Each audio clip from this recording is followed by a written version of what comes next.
crazy. Yoda. Oh no! What is that?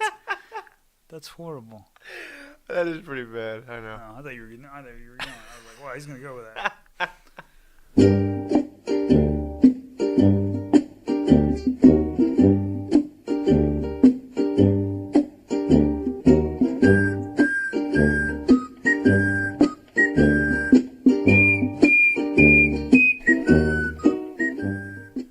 All right, welcome back to another episode of Geeks-a-Musing. This is Nathan. This is Ryan. And this is part 2 of our Star Wars episodes. Part 1 was games, books, role-playing type tabletop stuff. Toys, all that stuff. Toys, figurines, knickknacks, paddywhacks, all that fun stuff. This one is going to be the movies, TV shows. Yeah, pretty much. Characters, if you want to talk about them. Yeah. I say we do the movies themselves last. So if you want to talk about characters, and then we can do TV shows, the TV stuff, and then we can move on into the movies.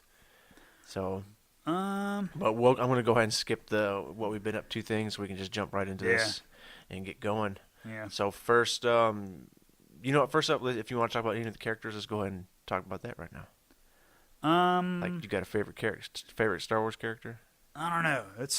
That's pretty tough. Because you want to say Han. Yeah, but then you're like. But then you like Luke, because Luke can do Force stuff. And he got a little sister action. Nah. Kissing. Well, nah, it isn't. It wasn't. It was Carrie Fisher, but still. Yeah, I don't know how they're gonna continue with her being Yeah, I'm gone. curious to see how that's all gonna play out. Yeah, because I would be like, man, I swear if I was gonna film movies and I had an actor who was like possibly, I mean, like, they must have just assumed she was good to go. She was gonna, she would have been good enough for all those. I mean, and it seems like if she hadn't have, it was a heart attack. Yeah, something like that. Because she had it in flight, right? Yeah. If she probably wouldn't have been in the air, she may have pulled through it. Yeah, maybe. Because I don't know how long she was still in the plane. Yeah, I don't know if it was on the descent. Shit, man, she probably decayed by the time we got her off the plane. Planes take for freaking ever. It's just one of those things, man, where it's just certain things that line up. But I mean, like, you have to I'd have to pre-plan, going, okay, look, we're gonna go ahead and film a thing, and just in case something happens, Well, I know and then we'll put it in the movie. Everything was she already shot everything. Yeah, she was done. But I mean, with the assumption that she's coming back to film. Her other stuff, and then Harrison Ford. I mean, Han Solo's out. He's wanted Han Solo out since Return of the Jedi.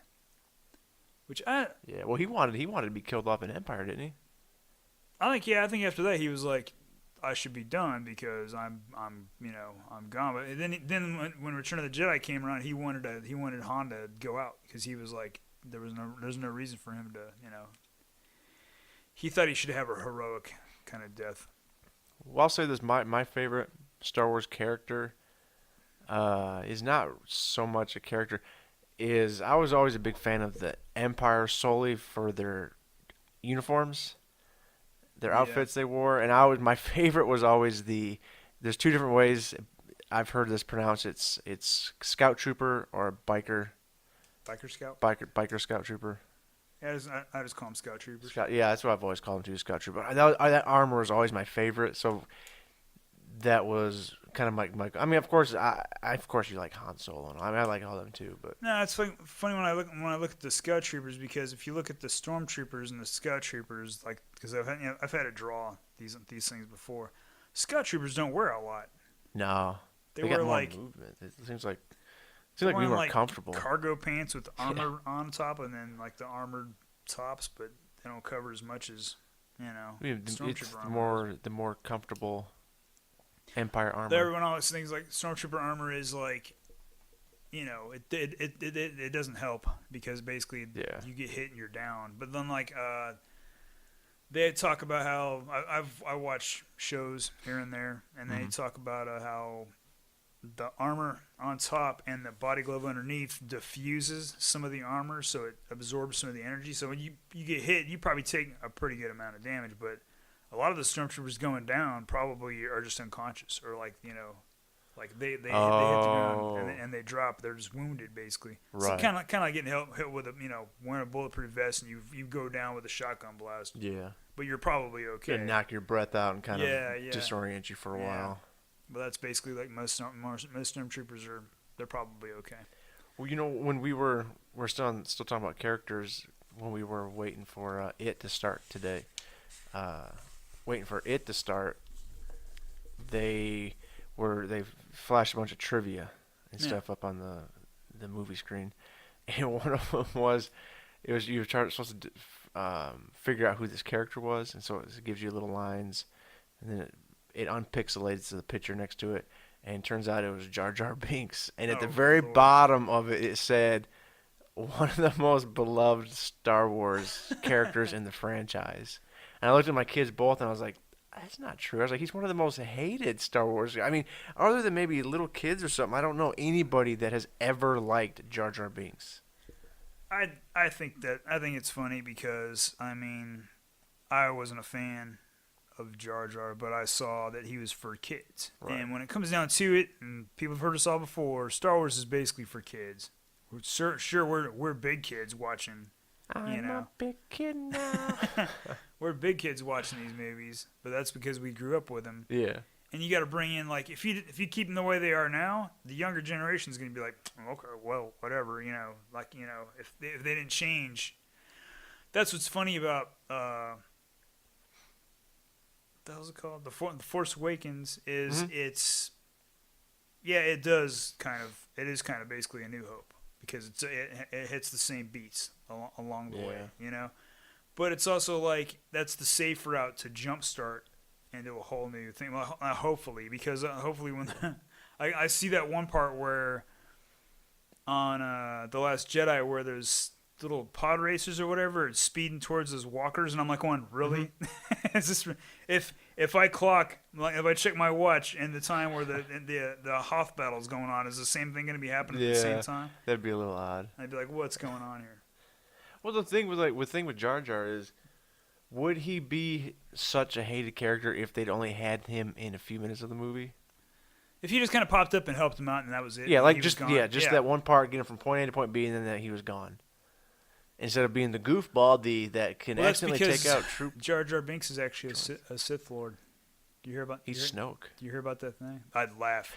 Without the ears, not. Without the ears, not. I have heard that theory before, though. That he's a Sith Lord? Yeah. Because he likes to wave his hands and he accidentally does things, which is actually the Force powers. Because I know that makes me laugh on. Remember that movie, Fanboys? Yeah, what's his name? Has that tattoo on his back is Jar Jar Binks. He goes, he's gonna be the shit. I don't remember that part. I don't remember that part. What's that guy's name? Was he the big guy? Yeah. What's his name? Oh, I know who you're talking about, but I can't remember what his name is. Oh man, I hate him when I have him. Well, I know Jar Jar and all that, they so despise right now, and I know a lot of people don't like Ewoks. Yeah, people don't like Ewoks. But Return of the Jedi is one of my favorite, and I never had a problem with the Ewoks. And again, like you were saying, for kids, it could go back to the fact that when I saw Return of the Jedi, I was a kid. When I saw Return of the Jedi originally, back in the 80s, I was a kid. So the Ewoks didn't bother me. So I'd imagine kids who saw, Phantom Menace probably don't think Jar Jar's a big deal. Yeah. Well, I think a lot of people who grew up, like, maybe watching Star Wars when they were teenagers, and like, well, maybe like teenagers, but in like the late 80s, early 90s, watching the original ones, and they see the Ewoks are going, oh, these guys, these are stupid. But when I was like, dude, I remember seeing Star Wars. You didn't see? Did you see? No, you weren't around. Which one? A New Hope. No, I wasn't. When it made its theatrical debut, I wasn't born yet. In May. I remember when they used to drop in May, and now they always drop in December because they gotta sell those Christmas toys. Yeah, that's true. And they do, man. Well, they just had a sale recently for the Force Friday, whatever, big toy sales. They sold all kinds of stuff. I didn't have any money this time, so I didn't get anything. There have been some recent, again, like. But I saw these TIE Fighter lamps. Oh, TIE Fighter lamps? You hang from the ceiling, and they hang there, and the cockpit's lit up, and it's a big TIE Fighter. It's probably this big. I'm measuring out like 2 by 2 foot, big giant model. Where are these, and why Target maybe? Why aren't they taking my money now? Freaking are they the regular TIE Fighter, or can you get a TIE Interceptor? Regular TIE Fighters. Oh, I'd still get one, man. Oh, yeah, they're cool. Do they hang from the ceiling, or are they on a pole? They hang from the ceiling off a wire. That'd be so awesome. That would be fun. That would be cool. I'd buy one of those in a heartbeat. I think I saw it on a commercial, and it was like maybe Target, like young adults bed something or other. But they had like all these shelves that lit up, and they had a Death Star that sticks up out of the wall. Yeah, I've seen that. Yeah, man, that looks cool too. Yeah, got a lot of cool toys out now. Cool but for Star Wars. Yeah, I went and saw Star Wars when I was 5 years old at a drive-in with my dad. Ooh, a drive-in. I'm sure my mom was there. Now, a drive-in were the speakers next to your window, or you tuned to the radio station? No, they have those?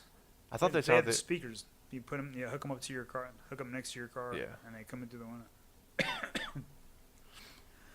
But yeah, we had to go see it twice because I fell asleep the first time. I'm a 5-year-old kid, man. What do you want me to do? Yeah, we saw that, and then Empire came out in '80. Yeah. And you were a baby by that time. Yeah, it was May of 1980. Yeah. I would be born a month later. Okay. So that came out, and I remember waiting, sitting out on the street, line going down like blocks and blocks and blocks. Oh, I bet. And you're walking slowly up, and then like we're getting up there, like I'm in front, and my little brother's behind me, and my dad is behind him, or my dad's probably carrying him or something like that. Yeah. And we get up to the theater, and they close the doors because it's at max capacity. Oh. And I got to stand there for 2 hours or whatever it is until the people cycle out, and we get to go in. But luckily, you didn't have that Homer Simpson moment. Where, I was just going to say. Yeah, that didn't happen. Wow. Who would have thought Vader was lucky. Luke's father? Like, oh, thanks a lot, jerk. I probably wouldn't have heard.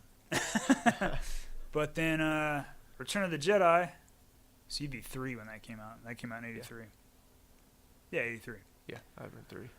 But I remember leaving the movie theater to go to Empire Strikes Back, and then going into the bathroom because I had like 2 sodas, and then trying to use the urinal, and the guy talking to another guy about how the next movie is going to be called Revenge of the Jedi. Yeah. Because he read that in a magazine or trade or something like that, and I ran out of there and ran and told my dad. And my dad didn't like to trick me, because when at the end of Empire Strikes Back, Luke loses his hand, and I was like, "How did they do that?" And my dad goes, "They really cut his hand off." And I was like, "What?" Because they can cut it off. They put it back on later after they film the next movie. What? Like, wow. Return of the Jedi. By this time, my parents were divorced, and my dad came to pick me and my brother up. I'm going to take the kids to school. My mom's like, okay. So he picks us up, and he goes, we're not going to school. We're going to go see Return of the Jedi. We were like, yeah. Yay. So we went, saw Return of the Jedi, left, walked right back inside and watched it again. Dang. And that was fun. But back then, we used to watch, like, my dad... Summers I'd spend like a month and stay in Las Vegas with my dad and my grandma and stuff like that. And then we go to movies like Raiders of the Lost Ark must have seen like 7 or 8 times in the theater. Because this is back when... Because, I mean, now you can just wait in a couple months it comes out on DVD. Oh, yeah. Now. But back then it was like, it'll be on VHS maybe beginning of next year. Yeah. Usually it was like a 6-month gap between... Because they had to make all those tapes and then box them and everything like that. Yeah. So we had to... so then we just waited. We watched those movies. We saw Temple of Doom at least 12 times. Oh, Temple of Doom. I know. It's not the best one. It's not, but which for is some weird reason. because it's a prequel to Raiders of the Lost Ark. Oh, it is set before it, isn't it? Yeah. What happened to Short Round? Short Round. What did happen to him? Well, he went on to join the Goonies. No, that's true. He moved to Washington State or something, wherever that movie but takes they place. had we saw it like 12 times, and I just remember I remember like thinking, why are we watching this movie so many times? And I'm pretty sure my dad had a thing for like Kate Capshaw. But sorry, Dad. That was all Spielberg. Spielberg beat you to it. They're still married too, aren't they? I think they are. It was true love. We just saw lots of movies over and over in the theater, but we must have saw Star Wars, like all the Star Wars movies, at least a dozen times. Dang. And in the theaters, like over and over. Like he'd come back and then he'd drop us off at my grandma's, and they go, "What'd you guys go see?" And we'd go shrug and give him a smirk and go, "Return of the Jedi, of course," something like that. How dare you ask us what? What else would we watch? There's nothing else out. But that Return of the Jedi was '83. Is it around the same time? No, because E.T. is the same time The Thing came out, because that's why The Thing 82. didn't do so good. Oh, that's right. In theaters, because another alien was tearing up the charts, and that was little adorable E.T. who's in Star Wars. Yeah. So officially, he is in Star Wars, and the part in E.T. when he sees the little kid dressed up as Yoda. And he goes home, which means Earth shares the Star Wars galaxies. It does. Star Wars is real. It is. It's out there somewhere in a galaxy far, Star far Trek's away. fake and will never happen. But hey, let's real quick when we're on characters. Let's talk about your. From what I remember, you told me from childhood, he's always been your favorite, and that you feel the most connection because he's such a I'm quoting here, one of the most coolest guys in all the galaxy. There's nothing that he cannot do. I'm quoting Ryan here. Coolest guy, such a bad A. I don't know. Would whoop everybody's butt. I don't know what End Ryan. quote. I don't know what Ryan you're talking about. This isn't me. We're talking about Boba Fett. This is Boba Fett, the most overrated. Boba Fett. The most overrated character Where ever made. And I base my assumptions off of movies only. I don't get into the books. Sure, he was cool and all in the books. You're right. He doesn't do much in the movies. He doesn't do anything at all. He really does. He just has cool armor. That's why I like him. Okay, he has cool armor and he stands there, doesn't say anything. Yeah. You know who stands there and doesn't say anything? Little emo kids. That's what they do. They stand there, they put their hoodies over there, and they vanish into the crowd. You don't know where they went. Or he's like the Clint Eastwood, man with no name. Clint Eastwood is cool.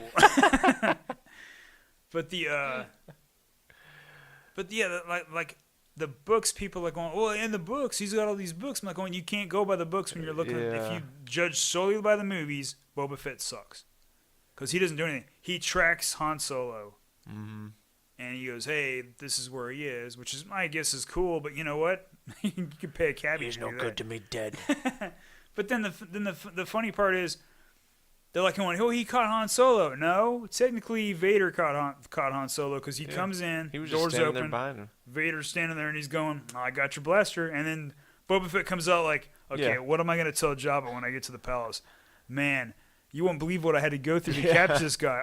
It's going to cost you another 200,000 credits. Need some extra credits. Something like I need some extra credits. I need some extra credit. That was a tough catch. But the way to make Boba Fett to be cool, like one way you'd have to do it, like movie wise, if you wanted to make him cool, okay. First of all, you can't really do this now because of Rogue One at the end when by the way, spoilers for all these movies. When Vader is in the hallway scene, which is funny because there's a meme online about how Vader's so much of a drama queen that he turned off his chest plate, the little blinkers. Oh, yeah.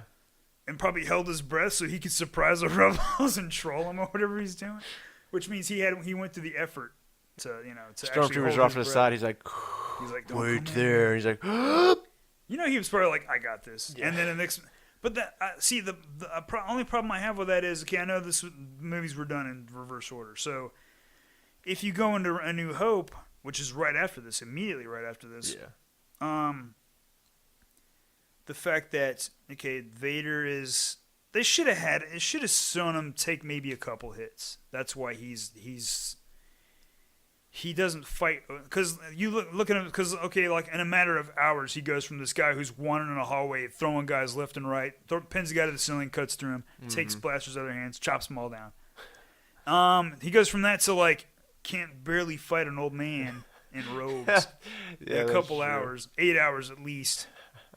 But then like I mean, it's still a great scene because you're like going, oh, this is gonna be badass, and it's just cool. But then the if you wanted to do something like that in the Han Solo movie, have a part near the end where Solo's done something where he's got to get out of Dodge, and you guys, cover my back, something like that. And then you have these guys in a hangar, maybe guarding a ship, maybe not the Millennium Falcon, or maybe could be the Falcon. Could be. Kind of like A New Hope when the stormtroopers walk in and go, stop that shit, blast them. That part. But it kind of have like that. But then one guy walking in, you can kind of get like, you know who it is by the time he's coming in there. Like there's somebody supposed to be showing up and delay him or stop him. And then have a scene where Boba Fett's just blasting and chucking grenades and flamethrower and, blasting cool. With his E11. And then have at least one part where a guy takes a shot at him, hits him in the helmet. That's where he gets that dent. And then he kind of goes back and he just lets that guy have it. That'd be awesome because then you can go, okay, that was badass. Yeah. Boba Fett actually did something. All right, now he lives up to what all you people say. Now he lives up a little bit to what's, Well, it's almost too like it's almost like George Lucas even went like, you see this guy, watch how I take care of him. I'm gonna kill him off in one of the suckiest ways. He gets taken out so crappily by accident, like Han Solo. Boba Fett, where? And he smacks his rocket pack, and he goes, "Whoa!"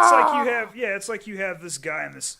And that scream when he goes into the Sarlacc, he's like, admittedly decent armor, but I mean, really, if you look at it, it's just a chest plate and some pants. Basically, that's what it is. Yeah. He's wearing coveralls and a chest plate and some armor on his upper part. He doesn't really have so much down. No, he doesn't. Maybe boots, like shin guards. Soccer players wear shin guards. But he has the. But then you have the part where he goes. Basically, you have this guy in his armor. It's just Jerry Lewis under there. He's just a goofball. He looks cool, but he can't. You take a helmet off, it's like Thunderdome. He wraps up Luke with the little thread. Yeah. It wraps around him by itself, I guess, and then he cuts that. The ship takes a hit to the side. If you read the book, he gets blacked out for a second because the concussion knocks him out when he hits the deck. Then he gets up, and Luke's maybe 12 feet in that direction, and he can't hit him. He fires like 2 or 3 times. Did he? I thought he was just lining up to shoot. No, he lines up, and you see a shot come out of his thing. I didn't notice that. Like 2 or 3 shots. I'm pretty sure because I've seen that multiple times. But you're like going, really? He's right there, man. And again, that's another character along with Vader that the prequels kind of. And there's a bunch of guys that are just throw a grenade over there. Yeah.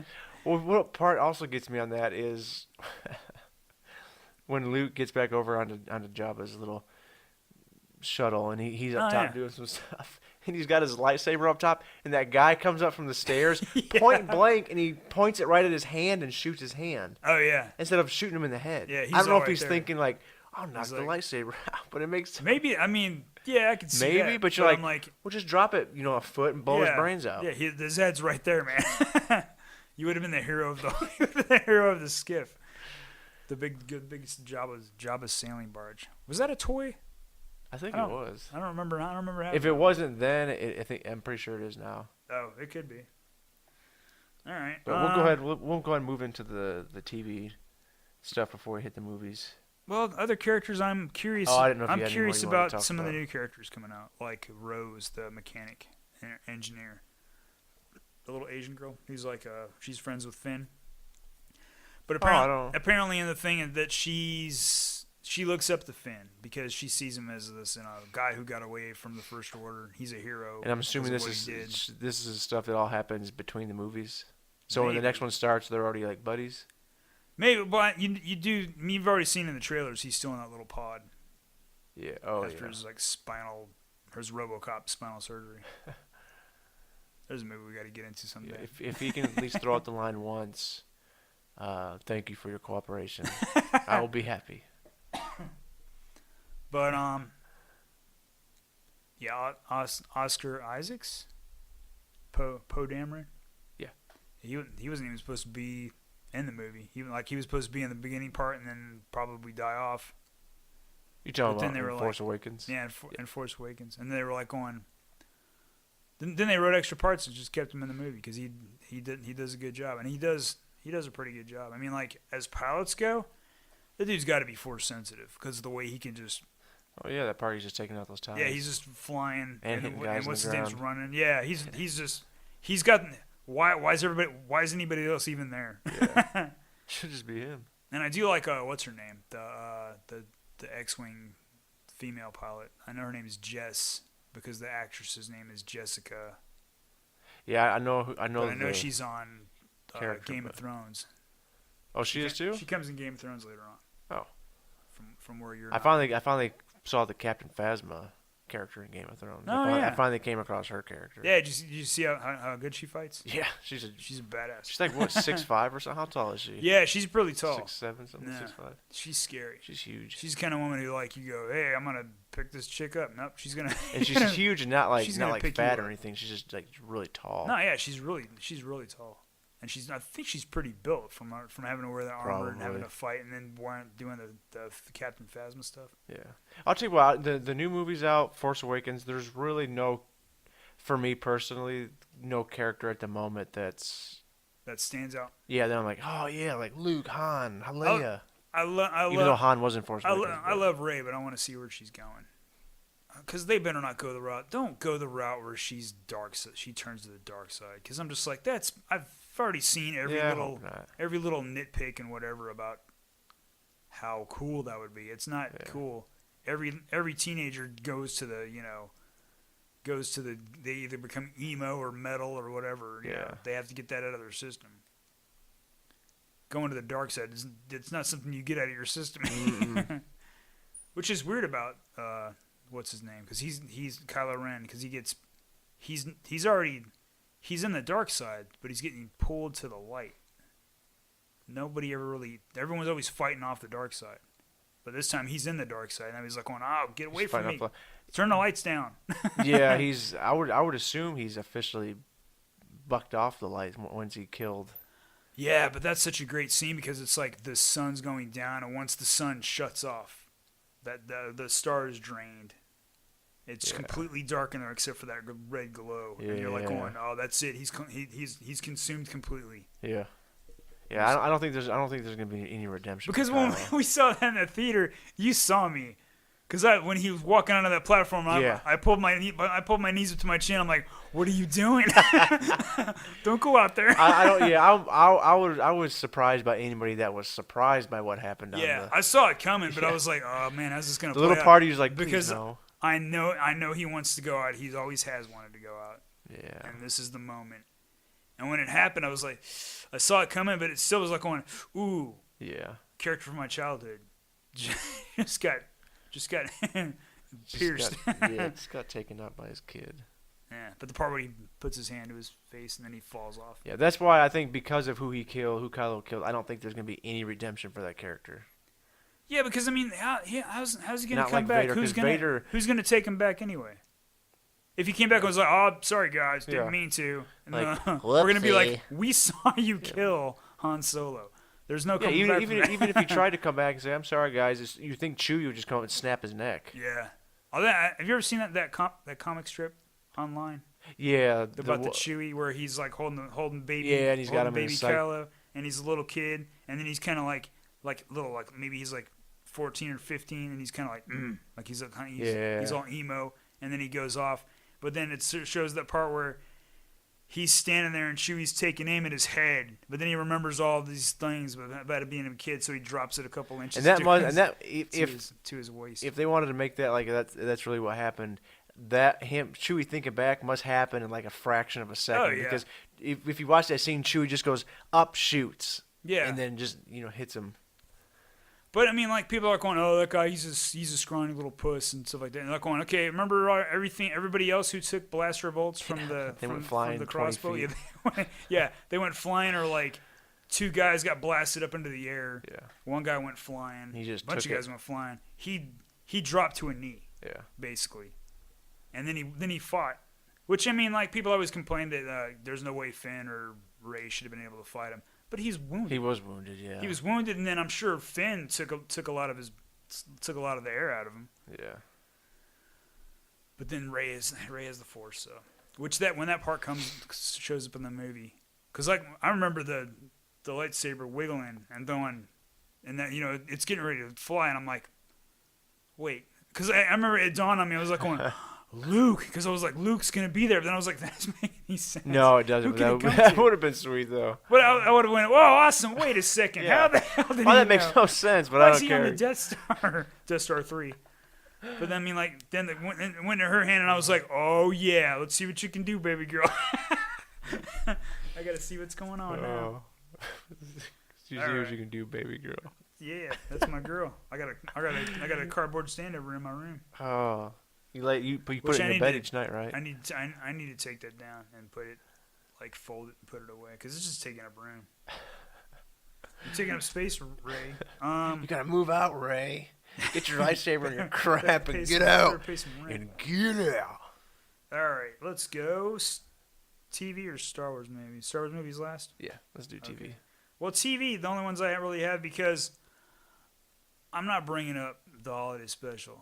Because it's ridiculous. If you want to look that up, shut up. If you want to look that up, it's on YouTube. Have fun. What was it? What was the day they're celebrating?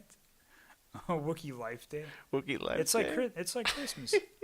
Which is funny because on in Star Wars Galaxies, when the first Christmas rolled around, one of the costume things you could find or get was a Wookiee life robe that your Wookiee characters could wear.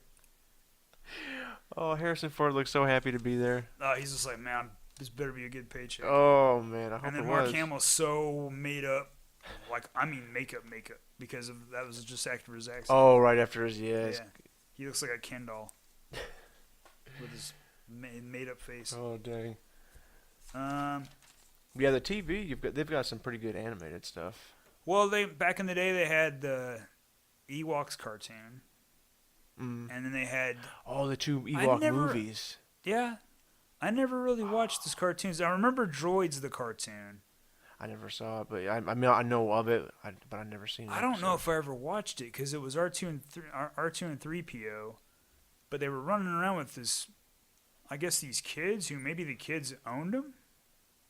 I don't really know. I never really watched that show.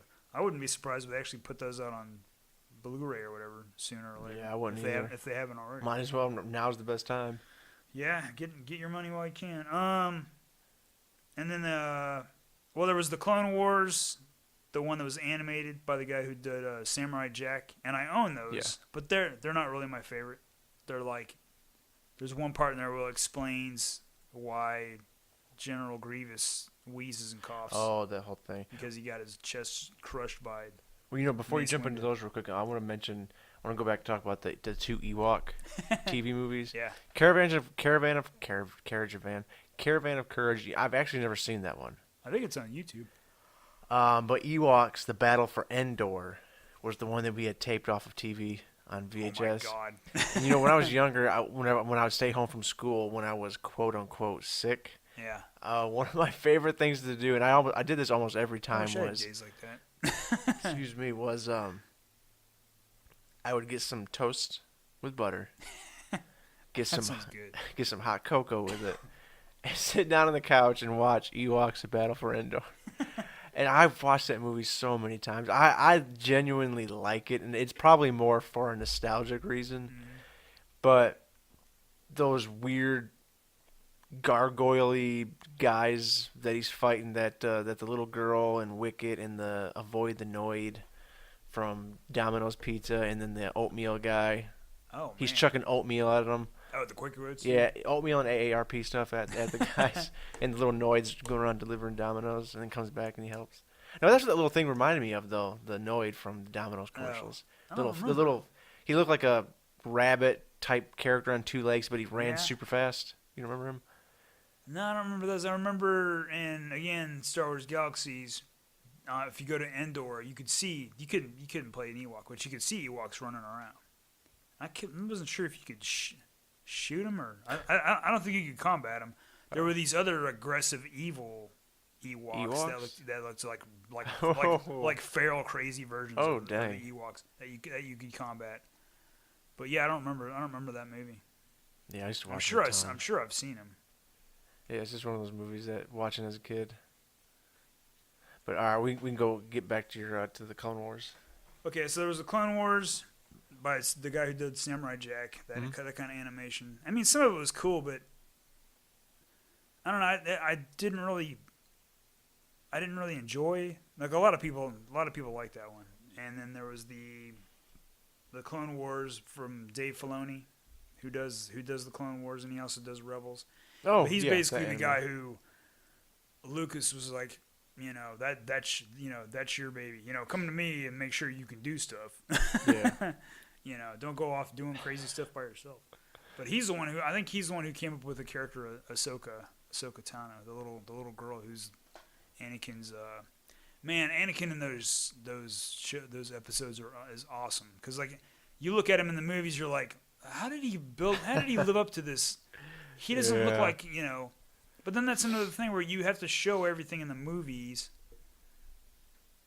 Stuff that happens off screen, not everyone's gonna get. Like, not everyone is gonna watch Clone Wars. But I mean, in that Anakin was awesome. And Ahsoka started out where she was such a little brat. But then by the time, like, you haven't seen all those, have you? No, I haven't seen them all. But I told you where Ahsoka leaves the Jedi Order, So she leaves the Jedi Order, and he's like, well, no, he's like, no, I know where you're coming from. Sometimes I want to leave too, and she's like, yeah, I know. She knows how he feels, and I'm pretty sure Ahsoka knew about Padme, but they were friends of hers. She wasn't going to sell him out, right? But then she leaves, and then she has another whole bunch of adventures in her book. I haven't read the book, but I do know the girl who does Ahsoka's voice, Ashley Eckstein, something like that. Mm-hmm. She loves that character because that's one of her babies, basically. There's a scene where in the book where I think Rex, who's one of the clone troopers, they're like Anakin shows up. She fights. She actually fought with Darth Maul. And she's really good. Oh, that's right, because Darth Maul comes back in those Darth Maul comes back, series. Yeah, he's kind of a spider, but then he gets robot legs again. Still pretty cool because Sam Witwer does the voice of Darth Maul. He also does the voice of the Emperor too. Was he the guy that played Darth Maul? No, he does the voice stuff. He's the guy who was the Force Unleashed. He was he was Vader's secret apprentice. That's right. That actor. I like that guy as an actor. He seems pretty cool. That was a game I meant to talk about. Yeah. Force Unleashed. There was another game that was Jedi Academy or something like that. But I remember there was a code you could put in to where if you used your lightsaber, stormtroopers would basically just fall to pieces. Like they'd be like headless, armless, hands come off, feet come off. Everything they had a joint would be dissected just by throwing a lightsaber at them. They would just come to pieces. Like, going, what kind of Jedi am I? But then Rebels came out. The thing with Ahsoka was Anakin and Obi-Wan were like, the Emperor's been captured. We got to go rescue him. Cue that to episode 3, to the beginning of that.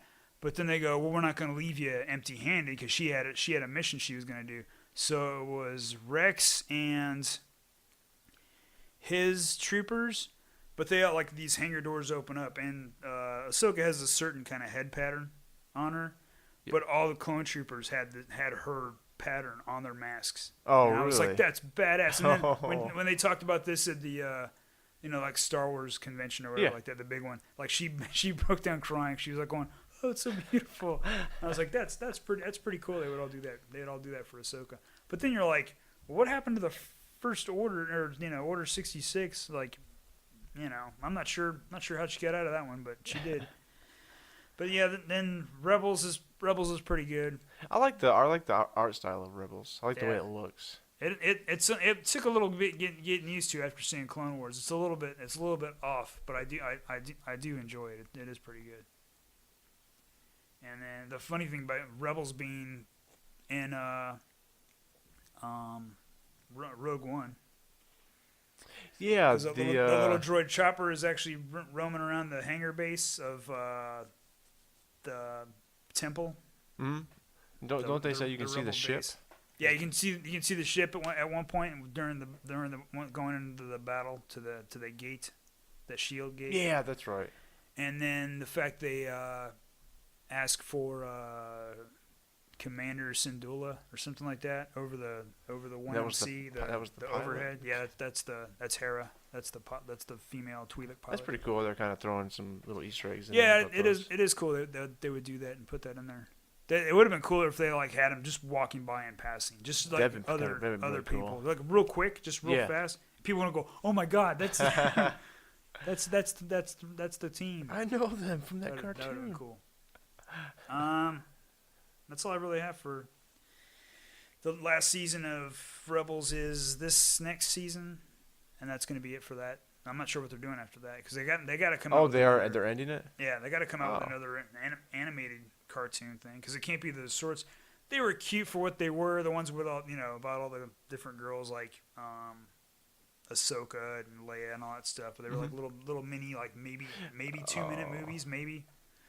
But I mean like they're not gonna. Well, their art style was Star Wars Rebels. What time period is that? What's that supposed to be taking place? Do you remember? That's before episode, A New Hope. Because is Vader? Because Vader's in Rebels, right? Yeah, Vader's. Okay. Yeah, he's there because he's fought. So it takes place between. He's fought the Jedi and the group. Revenge of the Sith and New Hope. He fought Ahsoka. Oh, that's right. Okay, I haven't seen all the episodes. Yeah, man, that was a good episode too. I haven't seen them all. Huh? I said I haven't seen them all. Yeah. Well, there's I think you've seen that scene. 'Cause I think I showed you that. I think you showed me that one. The one she's fighting him, or like he's trying to take something from the kid, one of those holocrons. Yeah. And she comes running up behind him. This is spoilers, so whatever. She comes running up behind him, and then he turns the last second, and she comes like flying over him and cuts his mask. And she jumps over and falls down. And then she's getting back up, and you hear the guy who did the voice for Anakin in the Clone Wars. You hear his voice, and he goes, Ahsoka. But it's not Vader's voice, it's his. And you're like, she looks back, and he's got his head to the side. And then when he looks, there's a slab right there where the faceplate got cut away, and you can see Anakin's face. And you're like, holy shit, that's awesome. Dang. And then she's like, I'm not going to leave you, that kind of thing. You're like going, oh no, what are you doing? You're falling for the classic trap. But I'm not gonna spoil what happens Too late. after that. No, nothing really happens. Maybe some stuff happens. So now we get to move on to the meat. The meats, the movies. The movies. Oh, I got my top 5 in order. I left out most of the prequels because I can watch them, but I don't look forward to watching them. If I want to do a 1 through, Jesus, what is it now? 1 through 8. Yeah.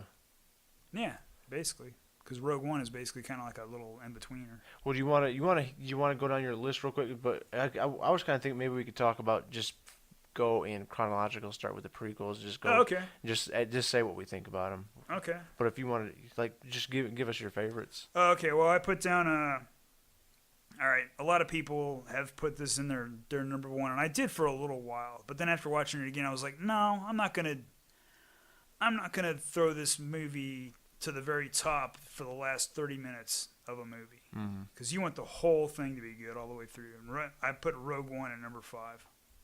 Because the last part is that last space battle. We hadn't had anything like that in a very long time. No, yeah, that whole last battle. The battle on the beach, the battle in the sky, that was beautiful. Awesome. And then Vader at the end, and then it linking right up with, and then getting to see Tarkin again, even though he was CGI. Yeah. They're getting there, getting close. Yeah. And it was kind of a nice after it was right after she passed away, but the little Carrie Fisher, young Carrie Fisher there with her CGI face. Yeah. Going, there she is. Man. So that was number 5. Number 4, Return of the Jedi. Woohoo. Is that like your favorite one? I think it's still my favorite, Return of the Jedi. And again, that goes back to my childhood. So. Okay. Number 3, A New Hope, because that was one that started the one. it all. Yeah, one that started it all. But Empire Strikes Back is my number 2. Oh, because a lot of people would think, oh, that's number 1. But I've seen it so many times. Yeah. That if I could see it without now seeing the flaws that are in the movie, it would be number 1. But I make The Force Awakens my number 1. Force Awakens is your favorite Star Wars movie? Yeah, for now, yeah. Ooh. It might change around. Yeah. It depends on my feelings. I'd have to say mine would be number 1 would be Return of the Jedi. 2 would be Empire. 3 would probably be Force. 4 New Hope, and then Rogue One would probably be number 5. How would you put your prequels in order? From highest from highest to, yeah, from like, it's okay, say you got 1 through 3 and that, but only prequels. What would you it would go 3, 2, 1. Yeah. It would just go backwards. Yeah, because 3 is pretty sweet. There's a lot of cool combat in there. Because two is just the clone and all those Jedis. I love that scene where they're just charging the battle droids and they all meet in the middle, and it's you're just like going, look at all those Jedis. How are they gonna lose? Oh, but okay. Yeah, there's so many guns, and that's where Boba Fett started that's where his daddy pointed him in the direction he was gonna go into. Old Django. Yep. But yeah, although he did have some pretty cool. I mean, Jesus, even Django did some cool stuff. Yeah, he had that fight on that ocean world with Obi-Wan. He did that where he was using kung fu against against a freaking Jedi, and then the part where that rhino-looking thing is running at him, and he shoots in the head and jumps to the side. But I think that's when he got his backpack damaged. The cool part is, I remember watching that just after it came out on DVD or whatever like that, and I was watching the commentary because I'd seen it a bunch of times. Yeah, watching the commentary, and they surprised George Lucas. Like, he was like, "Well, I wanted to put a thing in there where you could see sparks and some smoke coming out of his jetpack." Like, he was trying to use it to take off before he got beheaded. Like, he was basically going to jump out of the way, but it didn't activate, so he was screwed. He probably didn't even know what happened to him. Yeah. But then he goes, "Oh, you guys did it," because they actually put it in there and surprised him. I was like, "That's pretty." Yeah, cool. The little sparks and stuff. Yeah. Yeah. But that was the thing where, like, the prequels came out. You can't give a director, you can't give him that much power because he got to use his own money, his own people. He got to basically use his yes men. Yeah. Because they were going, a lot of people behind his back were going, "That Jar Jar fucking sucks, man." Yeah, but nobody wanted to tell him. We'll go on. We'll just jump right into the prequels. The Phantom Menace, and yeah, you're right. It's oh man, when it was coming out. Yeah, the hype was great. Oh yeah. You're like, oh my gosh, yeah. And then you go to the movie theater and you see a long time ago in a Galaxy Far. You're like, woo! Oh yeah, it was. I remember my friend Chance was married to this girl he met because he was in the Air Force. He was stationed in England, and he got married to this girl Michelle. And he and I will. If you put us together, it's all nostalgia. That's all we ever talk about. I mean, we can talk about the same thing every week, basically, and it never really gets old. But, like, she was like, you guys, all you do is talk about Star Wars. And we're like, going, oh, duh, look at we got another movie coming out. And I actually used duh. But and then when it came out, we were going to go see it, and she was like, I want to go. We're like, what? Oh. It was one of those wifey things they do, those wife creatures, where they have to tag along because your buddy, their husband, is going, and you're like, you don't even like this. Why are you going? I don't know. It's just one of those things where I go, I don't understand what's going on here. What's crazy too is at the time I remember leaving the theater. I remember, and it was all just. Oh, do you really remember leaving the theater? I remember really leaving the theater going like, oh yeah, I like that. Yeah, it was a good. And then as time went on. As time goes on, and you think more. You're like, yeah, no, wait. No. I would think if you didn't have the internet, more people would have enjoyed it for a lot longer. Because the internet really, when something comes out, people will shit all over everything. They will, and they point. Everything is pointed out so fast. They pointed every little glaring thing that you would have missed. You're like, going, oh. Yeah, you would have missed. It would have taken you multiple viewings for you're like, oh yeah. But by then you've watched it and you like it. But like you were saying, he's having so much control over his movies. There's so much CG. And I love CGI, but man, those movies are all CG, and for me anyway, they do not hold up. Oh yeah, no, well at all. I don't think. And the kid playing young Anakin's not really all that good of an actor at that time. Yeah, but I feel bad for that guy now.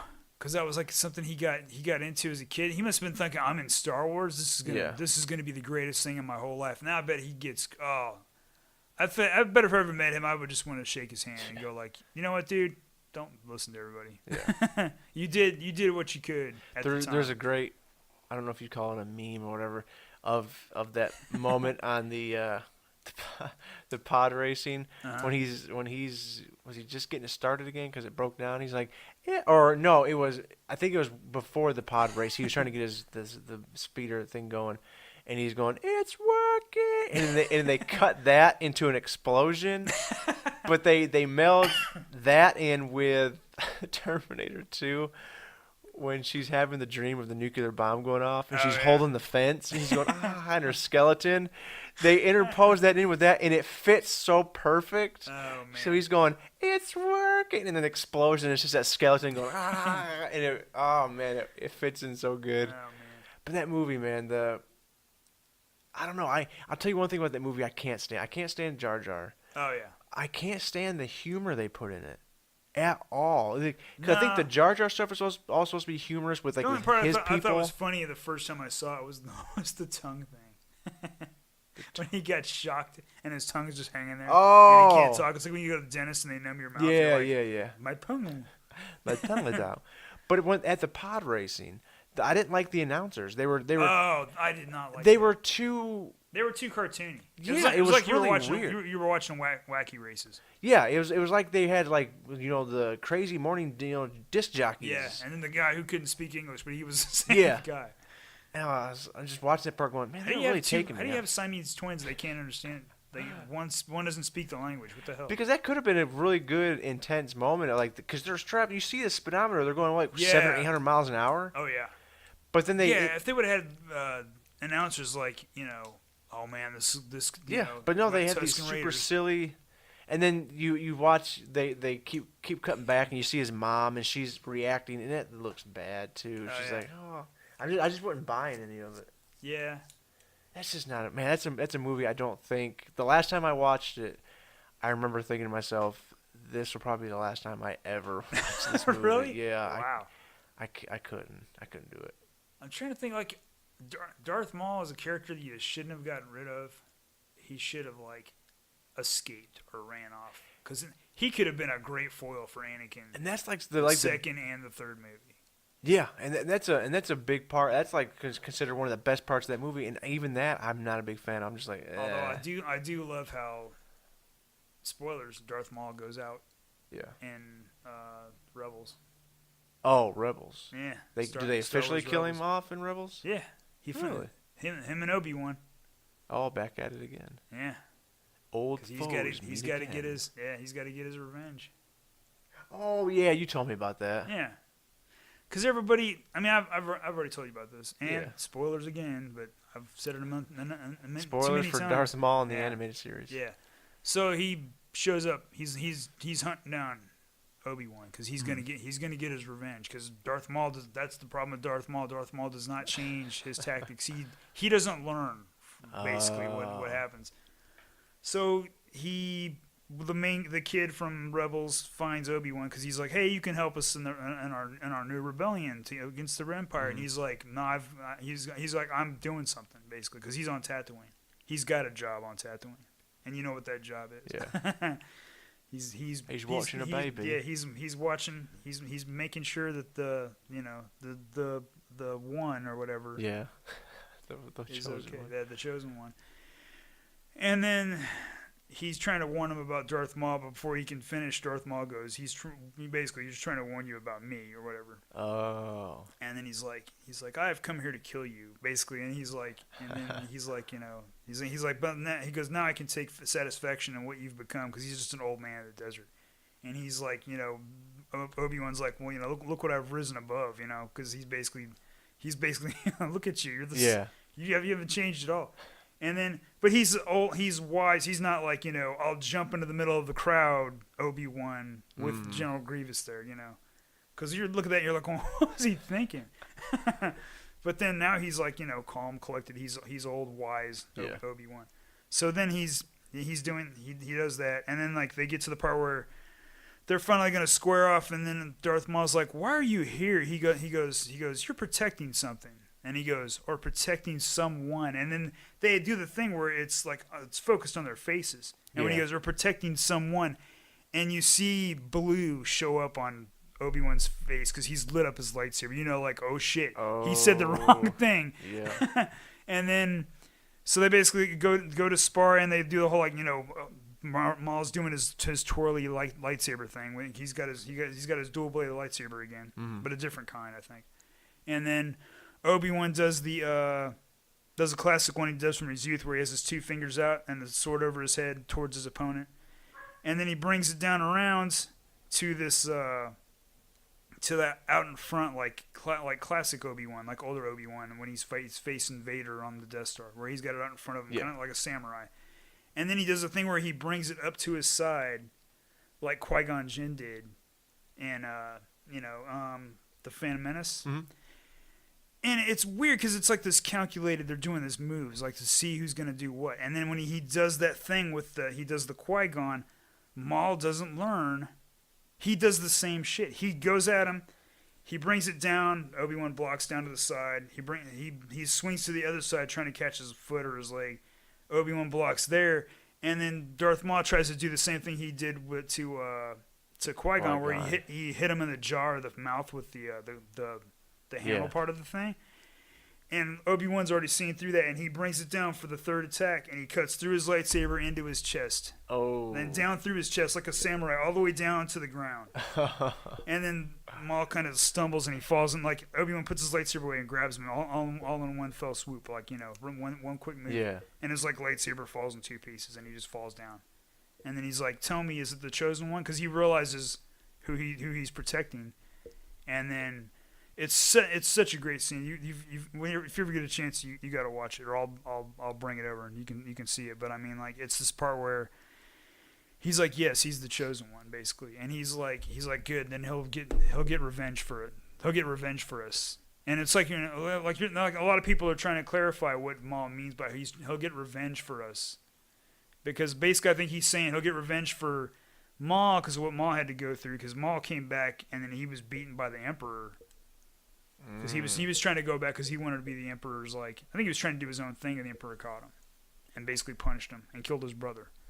Oh. And he's going to get vengeance for Obi-Wan and the Jedi. I think that's what he's talking about. And then he just his eyes kind of like lock, and then Obi-Wan brings his fingers down and closes his eyes, and that was it for Darth Maul. And you're like going, wow, that was a way to go out. But I think a lot of people, because if you ever watch a lot of reactions, people were just shocked it was that fast. Oh, that the fight was like over they that fast. They expected it was going to take the last half of the half of the show, and it was just boom boom slash. That was it, and it was so calculated, like a samurai movie. Because I mean, that's where mostly Star Wars comes from. It comes from like, what was it, the Fortress, something like that. Yeah, I'm trying to remember. I know it's kind of based Akira on Kurosawa. Yeah. All right, so that was Phantom Menace. Yeah, Clone Wars. Though I still love... Okay, there's one part of Phantom Menace. It's the sound that I love. It's the sound effect. It's the part where he does, let's try spinning. That's a good trick. But he does that, and as he's going down, there's a part where this... one of the fighters is shooting over his side as he's peeling away. But it's this weird particular... You always hear the laser blast sound. Yeah. But it's this weird particular one. Every time I hear it, I get giddy. Like, oh, there's that sound, because it just sounds badass. Well, you made me think of something else when you said that. Was that one scene? What does he do? He goes, whoa! Because he's such a great actor. Yeah. He blows... Is that when he's blowing up the station? Or is that and he kind of flies up. He goes, woo! Or something like that. But it's like... Woo! I just jumped over a tiny little bump in my go-kart. Woo! It's not like, I would have been like, yeah, I made him alive. Oh, heck yeah, man. Suck on that. Eat that, soon-to-be Empire. But yeah, then we got what? You got Clone Wars. Clone Wars. Clone Wars. That one I wasn't sure what was going to happen because I was like, I know the Clone Wars. They talked about it in A New Hope. You fought in the Clone Wars? You never really knew what it was about. Yeah. Like two clones fighting against each other. That's weird. And again, the whole opening, the beginning part of that movie when Obi-Wan and Anakin are flying through the city chasing that assassin. Yeah. The CG is horrible, man. It does not hold up.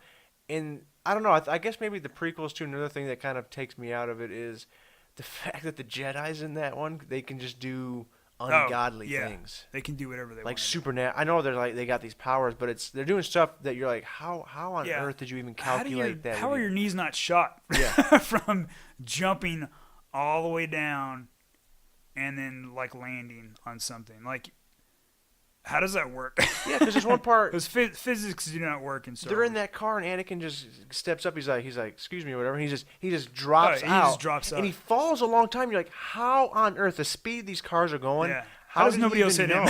How does nobody else hit him? You're right. And two, how did he even calculate that other vehicle would be there?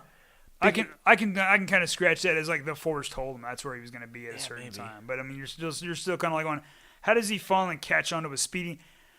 That thing's got to be doing 300 something miles per hour, and he catches onto it like, okay, I didn't dislocate my arm or anything. But he didn't have a robot hand by then. No, that was human hands. Nope, it was all human hands. Yeah, but I mean, it's the thing we use whenever I'm doing the role playing game because it's the rule of cool. Like if it seems like it's going to be cool, it'd be pretty cool. Let it pass. So basically, Anakin is the Legolas of Star Wars. Yeah, he gets to do all the X game type stuff. Oh man. Yeah. Well, now Clone Wars, even though I've got wait till we get a Lord of the Rings. Even though we are crapping on some stuff here, the Clone Wars does have some pretty cool stuff. Like you were saying, the actual battle. Oh, and that one scene where the droids are, it's after that one ship they blasted that one ship down and it's crashed and all the dust is kicked up. Yeah. But you can see all the clones in the dust. Yeah, that part is very cool. And those droids are getting taken out left and right. They're just falling. They're falling and dropping. Yeah, even like you were mentioning earlier, when Mace, I do like the clones. When Mace takes out Jango, yeah, and like you're saying, he went to go evidently hit his jetpack and it didn't activate, and he chops his head off. The look Mace gives like that, like what? Like he kind of looks back like that was too easy. Like what? I don't know. I don't know if they meant it to look like that, but it looked like. Let's see. I was kind of looked at him like I looked at him like you're defeated, motherfucker. Oh yeah, he could have been. I always kind of looked at it as him looking back like that was weird, like that was way too easy. Well, yeah, but he does kind of look like that's too easy, or it's kind of like he's giving him that look like you were a worthy opponent, that kind of thing. Like that's all you got, witch. How did I go? What do you think about that, son? Kills Boba Fett. And then even the oh, and I still wanted to see. I still want to see the edited part where Boba Fett picks up his father's helmet. His skull comes popping out of it. His head falls out. I've always wondered that too. Was he wearing a chin strap? What the hell? Was his head supposed to still be in there? I don't know. But you would think like that'd be. He picks it up and he puts his head in, and then it sits there for a second and he goes clunk, clunk, clunk. He's trying to do it. There's this big matted blood on top of his head. Oh my God! It's my dad's head. That's why I'm the best bounty hunter ever. God, even they have young Boba Fett in the Clone Wars cartoon, and he still doesn't add up. I don't know. That's another thing. I don't like Boba being a clone. I don't know why. Isn't like a younger version? He was the one though, because the other one's aged quicker, but he wanted an unaltered clone basically. Yeah. Just have a kid, man. Yeah, just have a kid with one of those long-necked You're Boba aliens. Fett. You've got tons of. You can get girls all over the place. Just go and seduce one of those giraffe neck aliens. Oh, wine and dine. Long, lean neck. No, because then that's when you get to territory on the internet where that's places you don't want to go. You don't want to see what some Star Wars people do on theirs, especially Twi'lek girls. But everyone could always assume Twi'leks do that kind of stuff. Man, if there's an alien species that, I mean, I understand they're just like. There's something very. I mean, I understand they're sexual, in a kind of a way, but the Twi'leks, how they're like. The men are like just kind of. What are they? They have human ears. Mm-hmm. but they usually have maybe sharp teeth. Maybe that was just what's his name, Bib Fortuna. But they're all kind of like gross. But I mean, like it's not. Of course, it's not all of them. He was a Twi'lek? Yeah, he was a Twi'lek. So are the females the only one who have the 2, and the men have 1? No, they have. He had 2. He just had it wrapped around differently. There's different ways. Oh, I thought that was just different one. ways they wear them. Yeah. But then the women have the ones in the little. They're called leku, I think. I'm pretty sure. But the little head tails. They can if you were like talking to one and she's like talking to you, but like you wouldn't really notice that her head tails are kind of twitching, maybe moving a little bit. She could be telling the girl across the street, across the way, who's also a Twi'lek, who they can read each other's tentacles or head tails. That you're not paying attention. Get your pocket. Oh. Well, listen, when we get to Return of the Jedi, I want to have you. You're gonna be dancing. Like, do a line for me. A line. But yeah, Clone Wars. Even the Yoda fighting scene's not that bad. It's kind of cool looking, seeing him move. Fast. That one part though, because it was cool to see Anakin finally lose a hand, and to see that his, because he was like, I'll take him myself, and then he jumped forward, and he got his ass shocked for it. Yeah, he did. And then Obi-Wan was like, "Oh, well, you just put me at a disadvantage." It was 2 against 1. Now we're screwed. But the part where Yoda comes walking in with a little cane. Yeah, he's all. And then he's like, he kind of sets it down because he's doing force powers.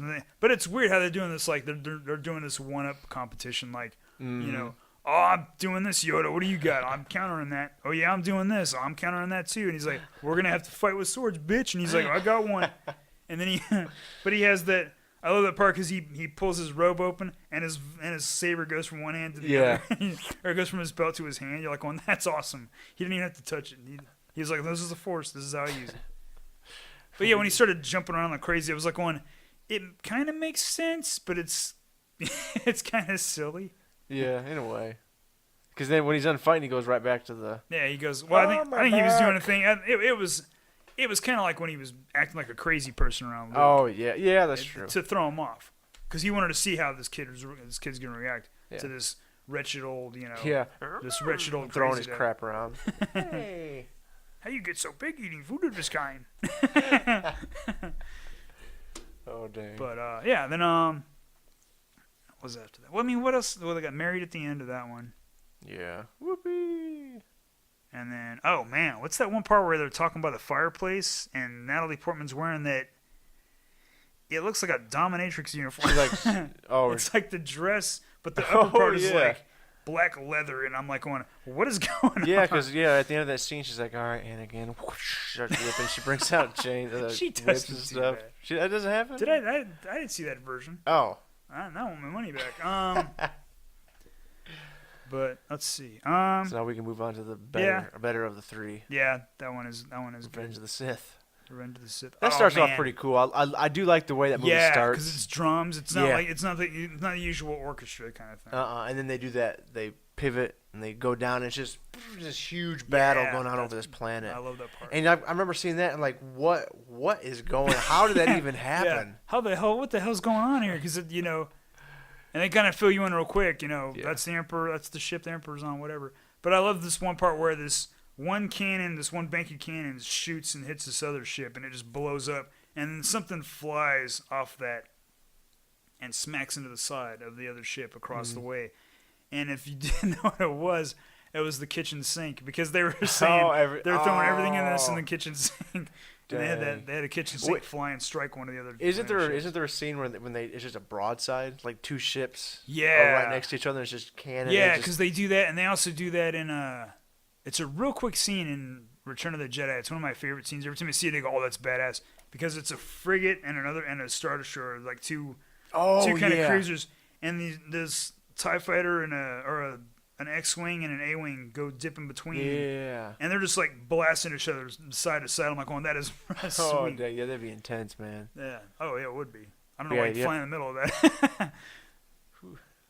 Yeah, you have the whole opening scene with that, and they gotta save the Emperor, which he wasn't technically the Emperor. What was his name? He was just Palpatine. Senator. Was he still Senator? Or was he the Chancellor? Chancellor Palpatine. Chancellor Palpatine. This is where we first meet General Grievous. Yeah. when he walks around like a villain. He's coughing. He does too. There's that internet meme. It's a GIF when he gets into the pod and he kind of like rubs his hands together. He may as well twirl a mustache and then he flies away. It's like, now I'm gonna go tie a girl to the railroad tracks. Yeah, I'm gonna find me a girl. I'm tired of a pod racer. The Emperor very easily gets Anakin to kill Dooku. Yeah, he really does. And all he has to do is go, do it. Do it. You shall have the power. But yeah, it's fun. Oh God, when do it and then do me. The part where he's fighting Mace Windu, the faces he makes. Oh, dude, you're like, what are you having sex? What's going on here? No. It's like, why is his lips and all that gotta be like that? I never got that because he's very, very animated. No. Yeah, there's that part, and then there's a part where like he's getting he's getting shocked. He's like, oh, is like, he losing? Melting. Yeah, I don't know why. I never understood why. Was he revealing his true form, or was it damage from the electricity? Or something. Yeah, if I remember, his face is melting, and he's like, "Help me!" But he runs out, and a car hits him. It's his true form coming out. But then, then the part where he goes before the Senate, and he's like he goes, they've scarred me or something like that. I'd be the one guy who go, "You're full of shit, dude." Let me see that. Believe him? I want to see the evidence. Let's see the footage. We know there's cameras everywhere. Yeah, it's the future and the past. Yeah, it's the future and the past. Cameras. Come on.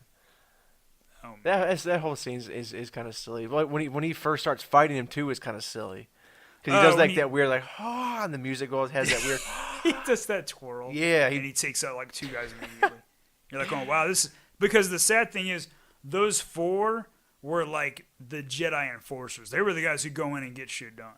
Those 4 were supposed to be their best fighters. And 2 of them are like, ah! And they're down in a second. And then, like, poor Kit Fisto. Luckily, they didn't go the way they were supposed to go in the book.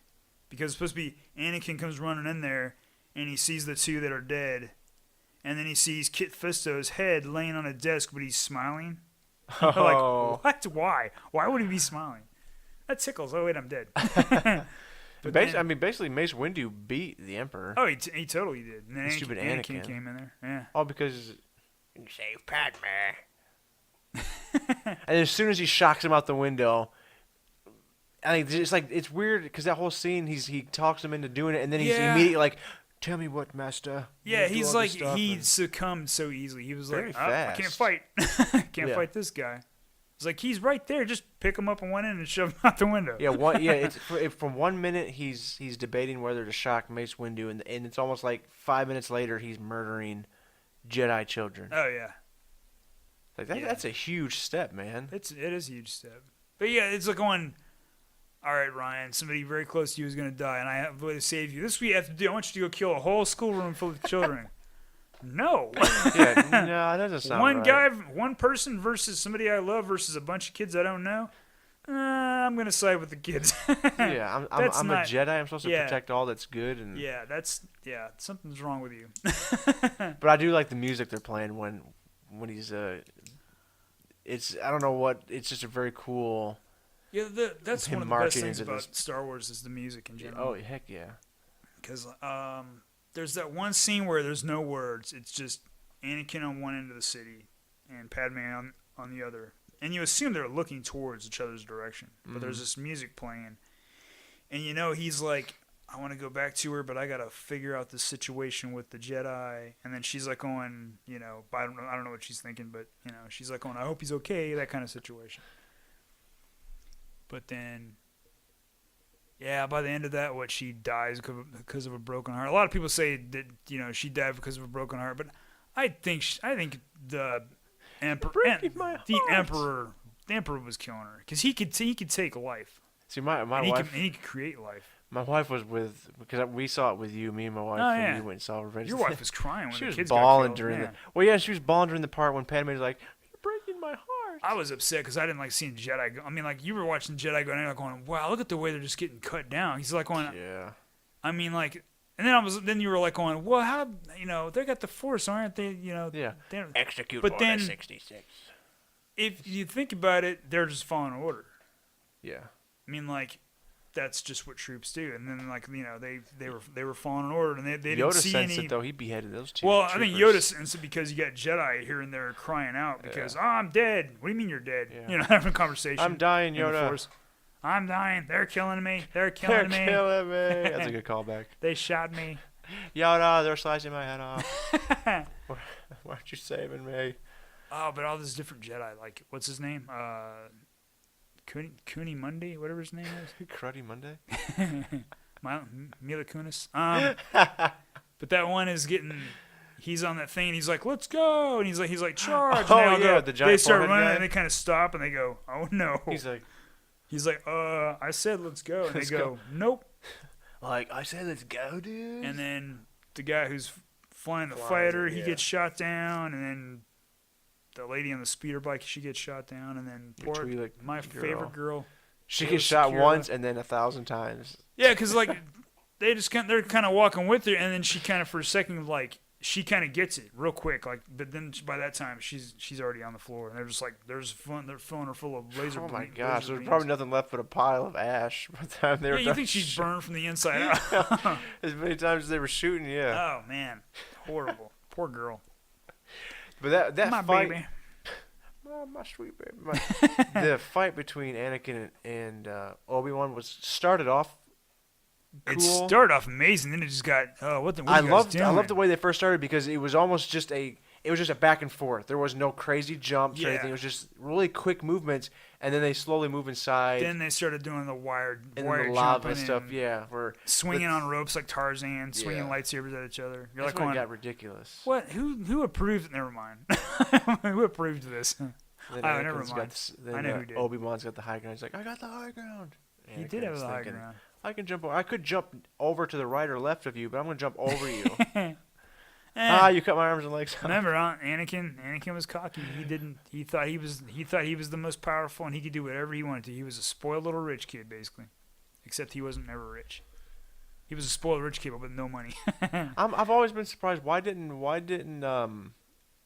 Obi-Wan just go down with his lightsaber and just put it between his eyes to keep him from just to end it for him? I think he thought he's done for. But you'd think the Force would go, you better do something. Yeah, or at least this guy's turning to the dark side, but at least don't let him suffer by slowly burning to death. Just that's a quick true. All right, you're dead. Because of plot and reasons. Yeah. And then that scene when he got in the suit, though, there's that part where he's laying there, and when the helmet comes on and you hear it click and you hear that high pitch, whatever. Yeah. And then you hear the first breath, you're like, "Oh, that's awesome." That was cool, and then it was immediately ruined by. Oh God, it was. By him talking. I didn't even think about it until you brought it up. Where's Padme? Where's Padme? Well, I'm afraid you killed her when you're angry. I couldn't have. That's impossible. No, I'm Frankenstein. Unleash Frankenstein's monster. Let me step off this platform exactly like Frankenstein. He did. And then. Although I don't fault him for that because those were new legs. You don't put on brand new shoes and run around. Well, let me put my fist up and rock. Oh. Did you ever see that? There's one of the comics. I think it was a Vader comic where it has Boba Fett once again, greatest bounty hunter on the galaxy. Anyway, but he's talking to Vader and he's like, "Did you get a name?" And then he goes, "Yeah, some guy named Skywalker." He goes, "I'm out of here," basically, and he walks off, and then it plays through Vader's head, like Skywalker. Wait, she had the kids. How could she have the kids? And then he goes back to the Emperor, going, "Hey, you told me she died." Yeah, you told me she died. And then he was like, "Get me the Emperor now." And then he was standing by this window that was going out into space, and he was cracking everything around him. Everything was shattering. Oh. And he was cracking the glass to keep him from the vacuum in space. He's cracking that, and he was like, "Get me the Emperor now." Like I'm gonna have a talk with Big Daddy. That was funny. But it was the movie. The end was redeemed after with the very cool ending of Luke being on Tatooine, and then standing with that the music, sons. yeah. It builds up. I do like that part because, well, at first it shows Leia, and then it shows Leia's theme, and she's on Alderaan. You're like, oh, what a nice place. Last. You guys are about to all blow up about 20-something years. You better, let me tell you something. Do not be here later. No. Which is weird in the Old Republic. You do play a lot of some missions on Alderaan. Like, this place is beautiful. Because it's just like, there's these weird flying whales, but they have a wingspan, and they're full of basically weird. Like hot air, like a hot air balloon. But you fly those from point to point. They're like basically the taxi service. Instead of taking horses, you take these things. Oh, okay. But I was like, that's gorgeous. So the way Alderaan looks, it looks like you're in the Swiss, like Switzerland. We just flying Alps whales. And stuff, yeah. So picture Switzerland with like giant blue whales flying. And people running around with wooden shoes. Clogs? Awesome. Clogs. I'm there. But I mean, it was just a cool, because you look at it and go, that's beautiful, and then it's just gone like that. I always think they should have added more. If you're gonna add stuff, at least make it. I mean, we'll get into A New Hope. Yeah. We'll get into that. When Alderaan's going up, if you would have shown me a brief glimpse of what's his face, Jimmy Smits. Yeah, Mr. NYPD Blue. Yeah, if you would have shown me him next to his wife. Or something like that, and they're looking up as like, what is that? They see, like, he would know the Death Star. Yeah. Because he was there when the whole thing was going down. But I mean, I'm sure he saw it, or didn't he see readouts? Did they have readouts? No, they had to go still readouts. They had to still readouts first. He never actually saw. Okay, so maybe he wouldn't know, but he'd know the Emperor has something. Yeah. The Empire has something. At least it's an instant death. Yeah, but it would have been cool to see, just like in The Force Awakens, when those planets are getting taken out, when you see those people there, and what can you do, man? Yeah, you're like, oh man. I always thought, like, if I'm by Nashville and an atomic bomb blows up, I'm not gonna run away from the heat wave coming at me. Yeah. I'm grabbing a surfboard. I'm gonna ride that baby. Why am I gonna die slowly from radiation poisoning? It's just go up in a flash. Bring it. He's looking at the thing going, that laser beam's coming right at me. Oh well. Come here, girl. Yeah, you basically have last 2 kiss. seconds. Last kiss, that's all I want. And it's all going up in flames. I'll be like the sailor in World War II at the end. But you just hold it like that. Yeah, I got. She's like, all right. She goes, what are you doing? Just close your eyes. Yeah. Because we're in trouble. Now we can move on to episode 4, A New Hope. And you know what? Kind of going back and watching that movie, it's slow. Yeah. But it still has some really good parts, man. The whole beginning, on the beginning part on Tatooine, where they're just going through and you're meeting Luke for the first time, and the droids. I know they split up. The opening crawl, just to start. I mean, like, that pops up. You're like, you got to read real quick, but you're like, it throws you in. It lets you know what's going on. Mm-hmm. I mean, immediately you already know who most of the characters are. You don't even have to. You don't have to have like a big look. That's the thing that was missing from Rogue One, because they didn't have a crawl there. It just went right into the movie. Yeah. Like going, I could have done with a little bit of a crawl. Like, let me know a little bit of extra stuff. I mean, you could skip some of the beginning of that movie. Yeah. And dive right in. But A New Hope, I mean, you get to meet Luke Skywalker. Yeah, what was his Uncle Owen and Aunt Beru. Aunt Beru. Oh, that's one of the beauty parts in Star Wars Rebels. The whole thing after Obi-Wan defeats Darth Maul, there's a part where he's riding a dewback, one of those lizards. And he's kind of sitting there, and it's near the end. The suns are setting, and then you look over and you see a familiar homestead, and then you hear Luke, oh Luke, or something like that, and then you go, "Come on, Aunt Beru," and you see this little figure running across. You're not close enough. You can't see him, but you know who it is, and you get kind of chills, like going, "Oh man, it's Obi-Wan," and he's watching over Luke, and he does a thing where he kind of like Obi-Wan kind of strokes his beard, strokes his mustache and beard, and then it went to credits. You're like going, "Oh, beautiful," but I mean, he was there. Obi-Wan was there the whole time. They're about to get vaporized here. Oh yeah, watch out. Have you ever seen Troops? Or Troopers? Troopers? Was it Troops or Troopers? With the stormtroopers, it was kind of like cops. Oh no, I don't know if I have. There's a part where it shows what happened to Uncle Owen and really? Beru, because she gets upset because Uncle Owen's a drinker, or she's a drinker or something, and she's upset about something, and she's arguing. And those stormtroopers go, she's got a thermal detonator. and she gets like, then of course you saw what happened. Yeah. You saw what happened to him. Now, did they shoot them with blasters and then burn them, or were they burnt? No, see, a lot of people have the theory that wasn't the stormtroopers at all. That was Boba Fett. Boba Fett likes to use fire and disintegration.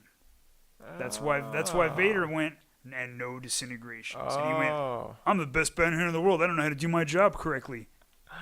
That's right. I don't like Boba Fett. What? I'm telling you, man. If I have to do is show some scenes in the new Han Solo movie. Show me an active Boba Fett guy. Well, then you see Luke. He comes busted in. He interrupts C-3PO watching like dirty, like robot porn. When he jumps and he's like, "What?" He caught him. He's like, "Oh, goodness gracious me! Goodness gracious! I didn't know you'd catch me doing that." What are you doing over there? He goes, "What are you doing back there?" He's like, "Nothing." Like you caught your teenage son in his room or something. Oh. What are you doing? Nothing. What is that line Luke says? Like, "Oh, I was gonna go." I want to go to Tashi State and pick up some carrot converters. You can whine on your own time. Oh, you can cheese and wine on your own. What was he? Why did he want to go? Well, that's that. They showed that. I kind of wish they would have shown that, an updated version of that scene they cut out in the beginning, where Luke's looking up at the Star Destroyer above. Oh, with his binoculars. That would have been pretty cool. And then he meets his friends. That's where you first meet Biggs, his buddy. Oh yeah. Because then you could establish they were childhood friends. They were there, and then at the end when Biggs, goes up, he dies. Then it has a little bit more impact on you than going, hey, that's your friend of Luke's. Good to meet you. Oh, he's dead? Okay. Hey, Luke's friend isn't gone. Okay. Luke's friend, that's a cool mustache, dude. Too bad you're gone. 1970s porn stash. Good job there, Biggs.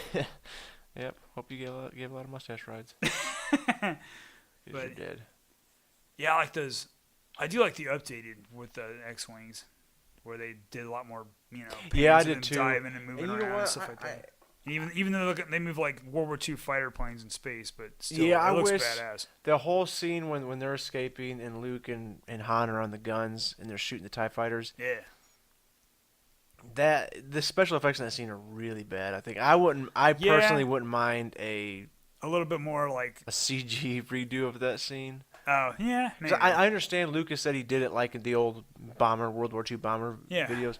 It just looks weird. That's when the TIE fighters were pairing off, so they could take them two at a time. Do the crossfire and stuff like that. Catch them in the middle. But then, like you said, you got the super slow motion lightsaber battle. We did it! Yeah, we did it! And then Leia hugs Chewie. Yeah. And then 3PO, help! I think I'm melting. This is all your fault. I just love that part because you're like, what the hell happened?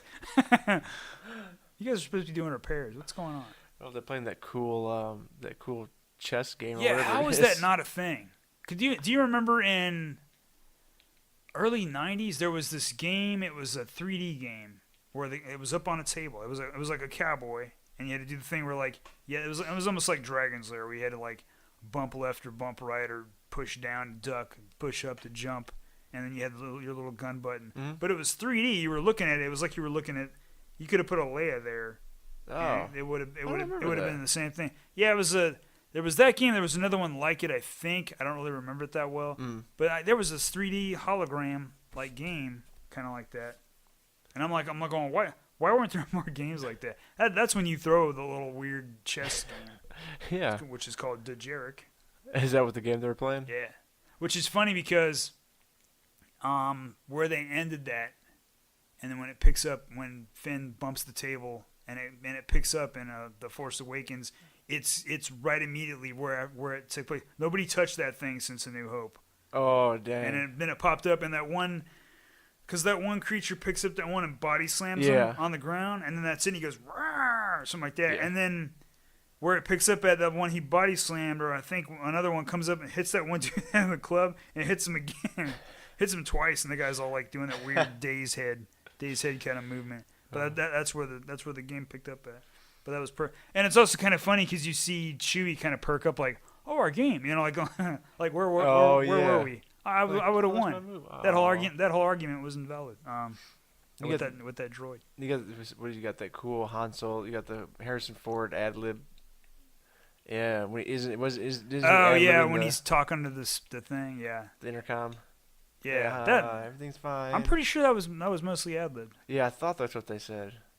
It's like, how are you? I like that because it does show the Han Solo charm. Which, I mean, when they come out with those, the Han Solo movie's not gonna. It doesn't seem like it's destined for greatness because they got fired the directors already. Yeah. Because I think they're trying to make it too comedic. I think they were trying to go for the comedy. Like, I like the 21 Jump Street and 22 Jump Street, but their comedy is kind of immature, and you're not putting that shit in my Star Wars movie. That's what it seems like. That's what the two big people, that one lady and the other guy. They were like, "What the fuck are you guys doing? What? We got Twi'lek girls topless in a hot tub. Okay, I might want to see that later, but not now, not in my Star Wars. But then, oh man. So they got them out. They got the guy who they wanted for Han Solo, which is, in my opinion, the wrong choice. Because there's another actor, I don't remember his name. I was going to look it up before we started this, but I totally forgot to. But he was in some, I want to say a time travel movie or something like that, but with Harrison Ford was in it, but he played a young Harrison Ford. He looks like a spitting image of a young Harrison Ford. Why isn't that guy being Han Solo? And then this guy who they have, he was in, they need to stop pulling these people off of one movie. This guy was in Hail Caesar. Yeah. That's all I know that he was in.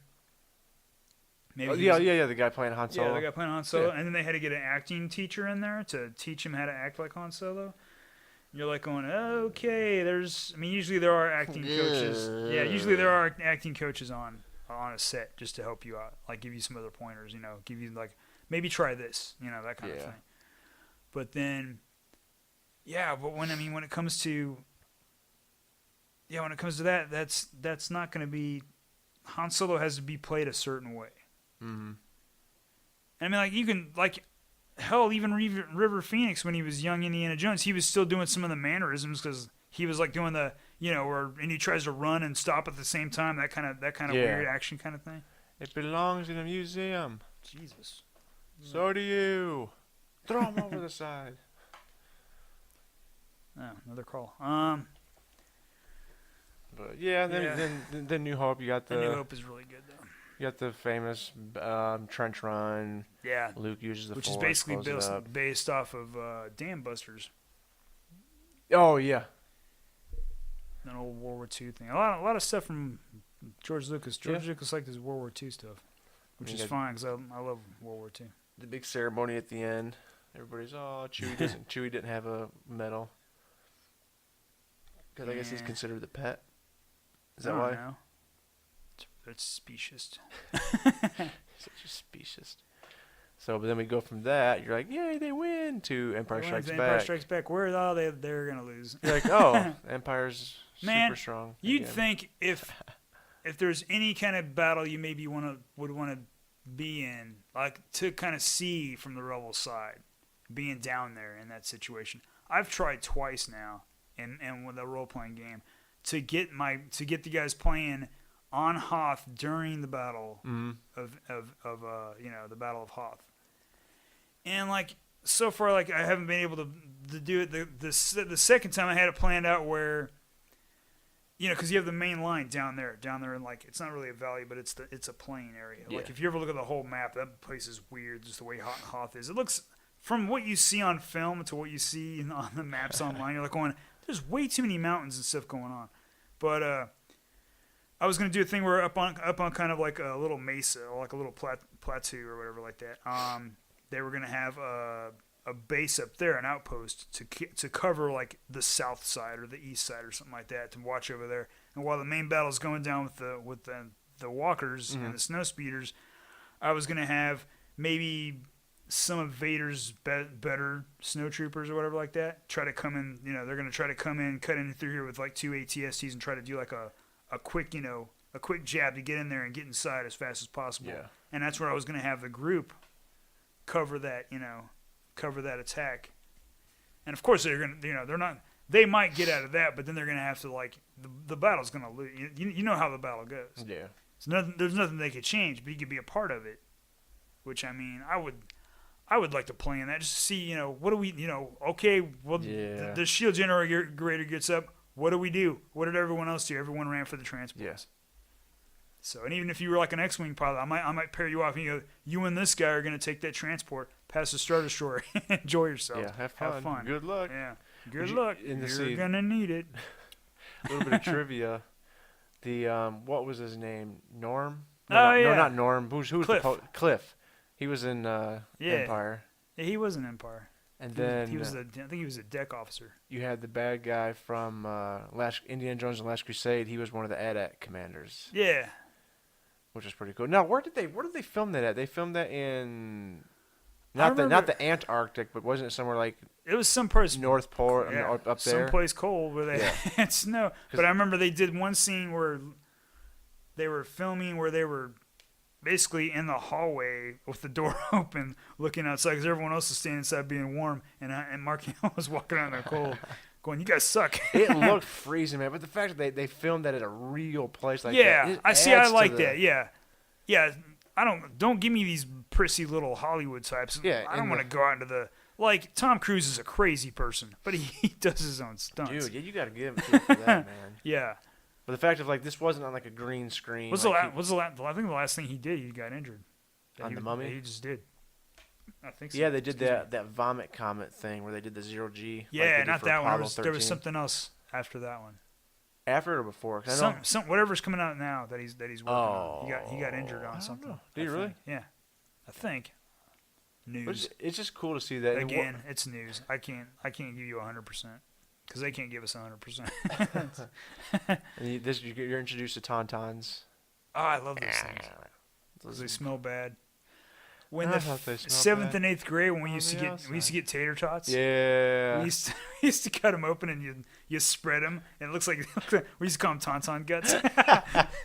Give me some ketchup for my tauntaun guts. Oh, then you see now that's something. Well, we haven't mentioned this yet. I want to know what they smell like. It's probably horrible. But like what? I smell some pretty rancid stuff. And we didn't mention this on A New Hope, but the extra stuff that George Lucas went and threw into these movies. Yeah, because stuff in A New Hope was ridiculous. Like on Mos Eisley, some of the stuff they threw in was just ridiculous. What else did they throw? Oh, some of the creatures. Yeah, creatures. Yeah, what happened to the Wolfman? They completely got rid of him to some weird thing with horns on its face popping up and looking at that one thing, and that other thing changed completely as well. Yeah, I don't know. And you got on Hoth when they're when the what's that called that gets Luke? The Wampa. The Wampa. The part where it cuts its arm and you get to see the arm gone. That part doesn't bug me. Really, it bugged me. I didn't like them showing it like feasting because I like the not knowing because seeing that's Luke, true. Yeah, he just hears it. We've discussed that before, not seeing it. Yeah, when I was a kid, man, just hearing that thing, I'm like, oh my god. Yeah, because you only got glimpses of it. You never got to see what it actually looked like, which is probably more terrifying. You're like going, I don't know what that thing is, but and like you said, you saw it for a second when it comes at him, and then slice, you see the arm fall, and then Luke is out. Which is actually kind of funny because if you ever had the Wampa toy, and you see it. You're like, that's what it is? Oh, yeah. Well, and then it does the whole Vader thing. I want to pet it. When it gets his arm cut off, it has to go, instead of like holding its wound. It kind of did. It was like, look, it's cauterized. Oh, I better hold that just in case. I'm going to have to go to the... Oh, yeah, lightsaber would automatically cauterize it. I'm going to have to go to the Wampa store and get me a fake arm. Real quick, go back to A New Hope. When Obi-Wan cuts that thing's arm off and there's blood, wouldn't the lightsaber have cauterized it? Yeah, I count that as they didn't know what they were doing at that point. Technically, it would have cauterized it. Yeah, nerd. Yeah. No, I think of that stuff afterwards. I'm like, would a lightsaber cauterize it or no? There's also like other editions, like when they go to Cloud City, and it's beautiful because it's like all these windows. That part is good. Because it used to be all closed up. You're like going, why would you close up something where you have the most beautiful view? You're right, and that was cool. I like that extra stuff. I do love that because it's more lit, it's more open. Everything's out in the air. You can see the sky from like any direction. Makes a lot more sense. Clouds, yeah. Plus, it's supposed to be kind of like it's a mining town, but it was also kind of a resort if you're passing through. That kind of thing, yeah. Yeah, that was pretty cool. And going back to Hoth too, when he sees it through the binoculars and he sees the AT-ATs for the first time. I like that when it focuses. Yeah. And then as a kid, I'm like, then what it are rises those up. things? But that was just a cool battle, seeing all that stuff going on. And then they all separate. That's when Luke goes to Dagobah. Well, that's also like when they just start losing. You're like going, what? Yeah. How can the good guys be Like, lit? When you're a little kid, you're like going, this can't be happening. Well, following Han and Leia and them, that was kind of cool. They have to. They're first trying to get away around the Star Destroyer, and then they. Yeah, I love that part when he dives down and the three just they're trying to cut him off. And Yeah. they all start scraping into each other basically. Or the part two when they go into the asteroid field and they hide, and you see Vader talking to those one commanders. Yes. He's like, keep going. You see that one guy go. Their part was cut out for the longest time because it used to be on VHS. You know, they have to put the screen whatever. Yeah. They got to bring it in or whatever like that because they didn't have a widescreen. But yeah, you see that guy. You see that asteroid come and hit the shield generator or the bridge or whatever of that one Star Destroyer, and you see him talking to those guys, and you see that one guy go, like he raises his hand up and he goes fuzz, and he's just gone. Yeah, and you're like, well, that Star Destroyer is gone. Oh, okay, that's what happened to that guy. That's not good. You think he'd want to get his guys out of there as soon as possible? Oh yeah. That's the bridge. Yeah. That thing was just dead. That Star Destroyer's screwed. What's it gonna do? Yeah, if the bridge is gone, it's just gonna float to that asteroid. For everybody else is screwed. Or it's gonna dive straight down like the other one did. I guess you just gotta get to your. Actually, it would float away because the only reason the other one dived in Return of the Jedi is because of the Death Star has gravity. Yeah, that's. It would have pulled it down. I'm assuming. Then it's not science. It's not science. Space worm.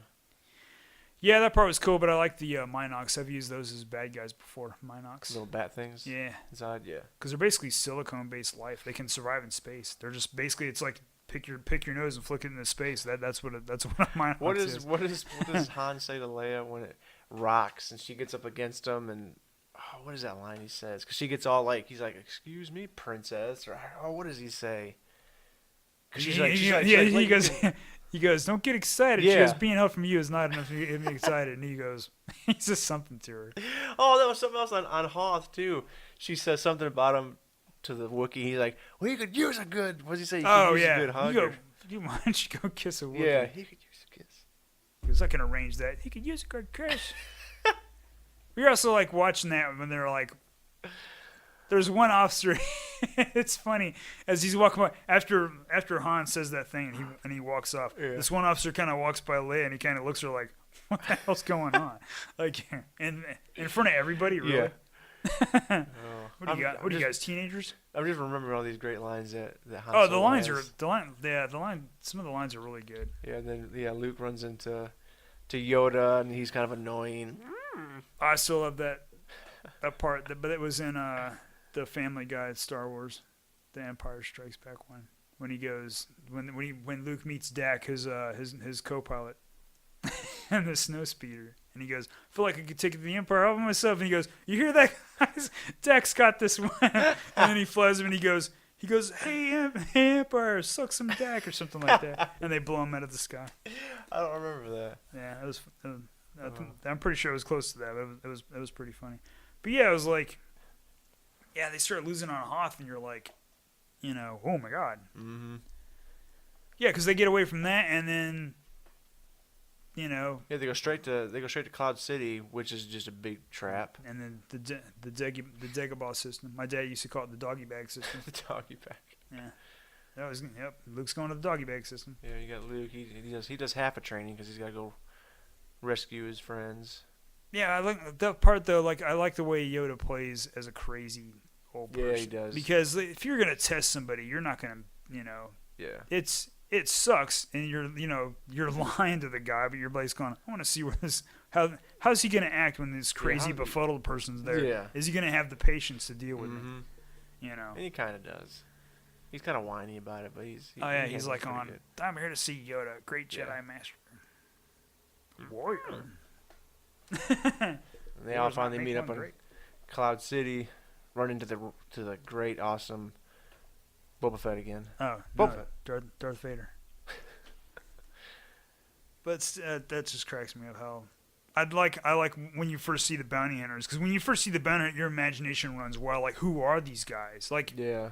Because that one guy goes going, we don't need their scum. And then he walks up and Bosk looks down and he growls something at that dude. You're like, oh, what did he say? Bosk too. It looks like the way, because he's wearing those. He doesn't wear any shoes. Yeah, he can't wear shoes, but he wears that pilot suit that only goes down to his knees. And then, but you look at his weird claws and all that, you're like, that's gotta be uncomfortable to walk. Yeah. Also, but you also see that one, like, he flexes his toe, like he's rolling his toes on the edge of the thing, like, you know, what up, Imperial guy? You jam these in your eye socket. He goes, we don't need these scum. And that guy goes, yes, sir. Like, I agree with whatever you say. I'm just trying to play my game here. But I mean, yeah. I just remember the scenes with Vader and Luke when he first meets him. You're like, oh, he's gonna fight him. Mm-hmm. Oh, he's going up the stairs. He's gonna fight him. And then he's fighting him, and Vader's basically just kicking his ass. Yeah. But then Luke starts getting the upper hand. You're like going, oh man, this is great because he's getting the upper hand. But you're like going, hold on, is he really getting the upper hand, or is Vader just messing with him? And then he brings him into that one area where he throws the stuff at him. Mm-hmm. And I always love that because if you ever look at the making of where the guy does this weird, he runs down this mat, and he does this crazy gymnastics to where he gets himself because they only show the part at the end where Luke flies out backwards, but they show that guy doing the whole thing, and then he does some kind of spin to make himself fly backwards as he does this complete run and tumbles and flips and cartwheels, cool. And then he goes flying out.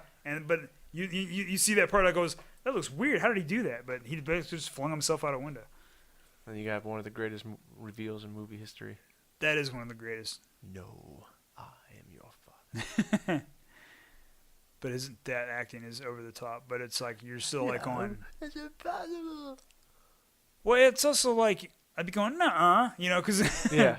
But then, like, no, you're then not. You're like, maybe the Force is going, he's not lying.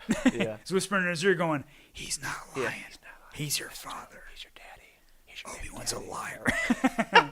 He's like, wait, who's saying that? What? Who? I heard that. Obi-Wan's a liar. Turn to the dark side. What? The Force would never. And then now, when Luke decides to let there's go, still the part where when he let goes, but the part where he's on the Millennium Falcon and Leia goes. Yeah, Leia comes up. She's like, she's like, I'll be back, and she like gives him a little like get well soon kiss. You're like going. That was more of the kiss. The way I remember that, she wasn't when all she like goes tongue. in, it was like tongue first, like. She was not tongue. Remember?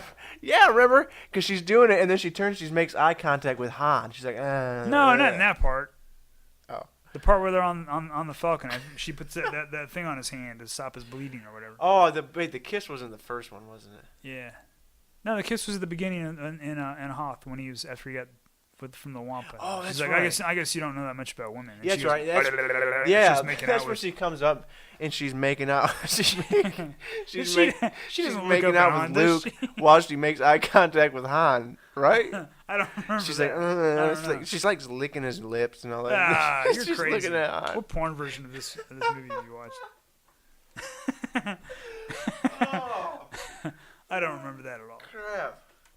Oh, dang. Sorry. I didn't mean to get off on it. I didn't mean to get off on a tirade. That's funny. Oh crap! Now going back to Cloud City, was Luke when he lets himself fall? Does he know he's gonna get sucked in, or is he like, screw it, I'm dying? I think he's thinking, I'm done. Screw this, I'm dead. You know, he was like going, well, I couldn't beat him. Oh well, better luck next time to the next person. And he just dropped. But then he got sucked in the thing. Which, have you seen the edges of that tunnel that he's going down? They're like sharp metal. How has he not cut the pin? He's not cut the ribbons? My God. The Force. I fall down on the freaking sidewalk and I'm bleeding out. I fell down on the curb. Whew. But yeah, he's just like, man. But then he falls out. Yeah, he gets rescued. and he's on that water vein, and he tries to get back up, and it pulls up. We used to play that on monkey bars. Oh, yeah, when you hang, yeah. Oh, we used to do that also when Return of the Jedi came out. We played on monkey bars, and we did the thing like basically you're playing chicken or whatever, where you get to the monkey bars, and you try to wrap your legs around the other person and pull them off. But we were like, that's the Sarlacc down there. You fall in the Sarlacc. Like, you fall in a Sarlacc. You're like, you're playing the floor's lava game, but the floor's Sarlacc, that's what it is. Yeah, we didn't mention the whole Han carbonite. Because at least if you fall in lava, you're done. Yeah, you're dead pretty quick. You fall in a Sarlacc, you're 1,000 years. For 1,000 years. Which is funny, that meme. When Luke goes, you'll be slowly digested for 1,000 years. And then Luke goes, C-3PO, say this word for her. He goes, tell him he's fucking stupid. We would die of starvation or dehydration before we were digested for 1,000 years. Tell him, 3PO, tell him that's fucking dumb. Tell him these words exactly. Oh. I love that stuff. Oh man. I love a lot of internet memes of Star Wars stuff. I guess the Han part's been talked about to death by tons of things. Like he gets frozen in carbonite. Yeah. Says the Leia, famous line because he's supposed to go, "I love you too," and he goes, "No, like, I love you too." Han wouldn't say that. I say, "I know." I he flicks his tongue. He's like, "No." Because he's Gene Simmons all of a sudden. Okay, I think that finishes off Empire. Unless there's anything else you wanted to mention. Nah, nothing I can think of. Then we can move on to my favorite-ist. Return of the Jedi. Yes, Return of the Jedi. That one is my personal favorite. Why is that one your favorite? By the way. I think it comes down to that was the one I watched the most as a kid, and it kind of goes to I've always been a huge fan of the Scout Troopers. I love the Endor stuff. Yeah. It's not that like we had mentioned, it's not that I loved the Ewoks, but as a kid and all that, they didn't bother me. I just liked the whole Endor battle. I thought it had the best battle in general towards the end, and the whole Vader finally turning back to the good side when Luke's just getting electrocuted. He's like, "Father, please!" and Vader's doing the left and right, looking back and forth. And then he picks it up, and the music just crescendos as he picks up the Emperor. Yeah. And to this day, that scene still gives me goosebumps. Oh yeah, that one gets me too because I can watch that, and every time he goes to grab him and pick him up, and then he just chucks him. You're like going, yes. Yeah. He just chucks it up. But that was before they added the. No, when he picks him up and throws him. And that's why I haven't bought it on Blu-ray, because they added that stupid really? No when he picks the Emperor up. That's my favorite scene in all of Star Wars, and they added that to it. So I even got that other one on DVD over there, the one that's in the tin that has all the Star Wars, Empire, Return of the Jedi. They don't have all that extra stuff that was added in. Yeah, you did get that. I was always bummed I never got that. Yeah, it's over there somewhere. Because it was the only time it was released on DVD. Yeah. The unedited. Unedited, yeah. With. I mean, it's on DVD. I don't know if they'll ever. People talk about their. I'm hoping. I thought with Lucas owning it, I don't know. I didn't know if we'd ever see the unedited one, but since Disney has it now, I'm hopeful we'll get a Blu-ray release of the unedited, untouched original trilogy. I don't know. I'm not sure how Disney's working their stuff. But yeah, that's kind of why that's my favorite. I don't know where did you say that one ranked for you? That was fourth. Fourth. Yeah. You got any favorites of Jedi? When I saw Jedi. Oh, the whole Rancor. Oh, my too. dad. Oh, the Rancor. Yeah. Rancor was good. For the longest time, I didn't know what C-3PO was saying because he was like, "Oh no, the Rancor" or whatever. But there was, that still reminds me of one of my favorite scenes in Pineapple Express. When James Franco goes, "What, you got a Rancor down there?" We laughed so hard at that scene. I remember we kept rewinding it just to rewind that scene because he legitimately seemed scared there was a Rancor down there. Like there really would be a Rancor down there. No, I remember the Ewoks, and I didn't have a problem with them. I remember seeing it in the theater, and then when they showed remember they had the little basket with the Ewok babies in there? Yeah. And you could hear all the women go, "Ah," everyone did that, and I was like, just get on with the movie. Like when C-3PO is telling that story and it shows that one all scared. Oh, yeah. He's doing the cool sound effects.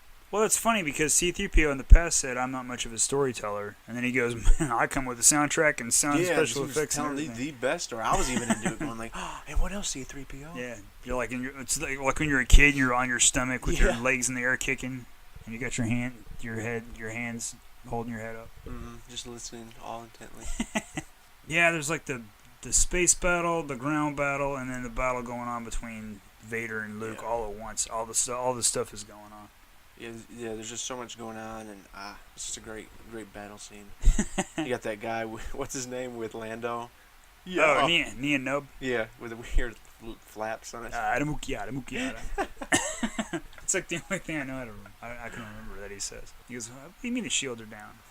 I'm like, wait, I didn't hear. He didn't say that. He just said blah blah blah. That's what I just said. It means the shields are down in some kind of African dialect, because I think that's what that was. Oh, is that what that was? Yeah, because I was watching a thing where, was it Taylor Noah? He was on the Star Wars show that's on YouTube, but he was talking about how like it's a Zulu dialect or something like that, and he was like something about one of the creatures in Star Wars saying something, and they could understand what they were saying. They didn't have to have a translation. Oh, okay. And I was like, that's cool. Yeah, that's pretty cool. I thought they were all just made up languages. Oh no, they actually used languages from different areas. That's pretty cool. I just remember being a kid when it ended, and you're just kind of like, this is it. That's the end of it. They're all bunched up together at the end. Oh yeah. And you see Lando's on the side. He's clapping his hands. He's into the groove, going to town. And you see old music. Guy Anakin. Yes. Not the classic. Not the Hayden Christensen Anakin they shoved in there. Took that poor actor out of there. Which made no sense because if you were going to do that now, why not just put Ewan McGregor and Obi-Wan though, and then show little young CGI Yoda, not puppet Yoda. Yeah. Well, I mean, some of the parts in Return of the Jedi, like. I love that. There's a lot of scenes in there with the different pilots flying around. And I remember there's one, and he's like, I can't remember what the Falcon tells this guy. He's like I want to say he's an A-wing or an X-wing pilot, or a Y-wing. I don't know. There's a lot of ships in the air. And he tells this one guy, to go to Mark 7 or something like that. And then you see a picture of the guy, but it's not a guy, it's a woman. They recorded a bunch of female pilots, but they never used them. They used one, but they put a man's voice over it, so it looks weird. Like, why is this? I never noticed that. Why is this B-wing pilot wearing makeup? But then maybe he's an alien species. I don't know. Yeah. But then like they have he's like got it, but you see an interceptor coming up behind him, and he gets taken out, but then the Falcon takes him out or something like that. There's little things I've watched like over and over. Like there's a part where fighters are flying between like a rebel frigate and a Star Destroyer, and they're just like broadsiding each other like old pirate ships. That part's badass. I always like the what's the line on the Super Star Destroyer where it say all power to forward? What's he say? Oh yeah. Yeah, something like all power to forward shields. We can't let any of them get through. The one guy goes too late. He's like all power to forward shields. Too late. No. For a second, he's going. Yeah. He hits the. Yeah, that guy's got a name, but like in the extended universe, the books and stuff, like that guy actually has a Star Destroyer named after him because he basically sacrificed himself to take out a Super Star Destroyer. Now, did he as he's getting hit? Do you think he aimed for the? They said he aimed for the bridge. I'm like, well, no. I always took it as it was just an accident. Yeah. But that's the part I love that part, and you see the Super Star Destroyer going down, and you see Catfish guy. He's going like. Oh. He's like relaxed, like, okay, well, we got rid of the big one. Now we only got 12 other ones to worry about. But I was so disappointed with the explosion of it, though, when it hit the Death Star. It just kind of like flames up. Yeah. It should have went boom, and there would have been a big crater there. I get it for the time zone, that was good. But that part, I always remember watching it's going in to hit, even when I watched it the first time, it goes to hit. I'm like, it looks like an arrowhead going into the. I'm like, that part's awesome. Because you see, they're down on the Death Star. Yeah. Maybe. It looks like the Death Star from where that footage is taken from. Because there's lasers crisscross and knock that guy out off course, and that X-wing behind him just goes boom. That guy's gone immediately, and then that guy goes spiraling off towards the Super Star Destroyer. Yeah. I guess he was close enough. If he was close enough to spiral out of control, he was probably going full speed. Yeah, he may have. I mean, because it's just a real quick scene of him screaming. Yeah. Maybe that was after he's screaming like, yeah. But he's like, it didn't look like it. Got control kind of barely. It looked like he was screaming more like, no, I don't want to die. Well, he did, but he took out a Star Destroyer, and he got a. Yeah, he did. He took out the Star Destroyer. Took out Vader. I think that was Vader's Star Destroyer. The Super Star Destroyer, and then he got a Star Destroyer named after him. Well, I liked Rogue One, and I had it up really high on my list. at first, and then when I got it on Blu-ray, I was kind of watching it, going, "It's good, but it's not gonna sit that high because I'm not gonna base my judgment on the last 30 minutes of a movie." Which is very awesome. Last 30 minutes. Dude, the best part is when they figure out the rebel fleets arrive. You're like going, "Oh my god, we got backup, sweet." Those guys come in, those fighters come in, they try to get through the shield. Only some of them get through. Mm-hmm. But then they have those new TIE fighters that are like, they're not for space, they're more for like ground combat, or not ground combat, but atmospheric fighters. Yeah, those they're TIE Strikers or something like that. They look pretty badass. I got some of those miniatures. I remember walking out of the theater after seeing Rogue One and thinking like, oh, that was cool. I know it ends really awesome. Yeah, which I guess helps when you leave. You're like, oh man, that was awesome. Oh yeah, because we saw I saw it and then I went and saw it with you guys. Yeah. Because I remember leaning over to your son, tapping Troy, going, "Troy, watch this," because that's when those rebels were waiting, and then I just think it's funny that Vader, the king of drama. He said he had everything turned off. So. Yeah, he cut off his power and everything. He probably held his breath just so he could startle those rebels when they came in.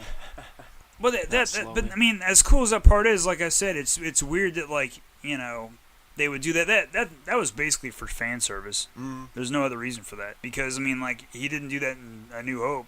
Of course it was filmed different times, but I mean, they didn't do an updated version where him and Obi-Wan were beating the real crap out of each other. They fought more like old samurais in A New Hope than they did when they're in their younger days. Well, as cool as that part was in Rogue One with Vader at the end, I actually still like the lightsaber fight better between him and Luke from Return.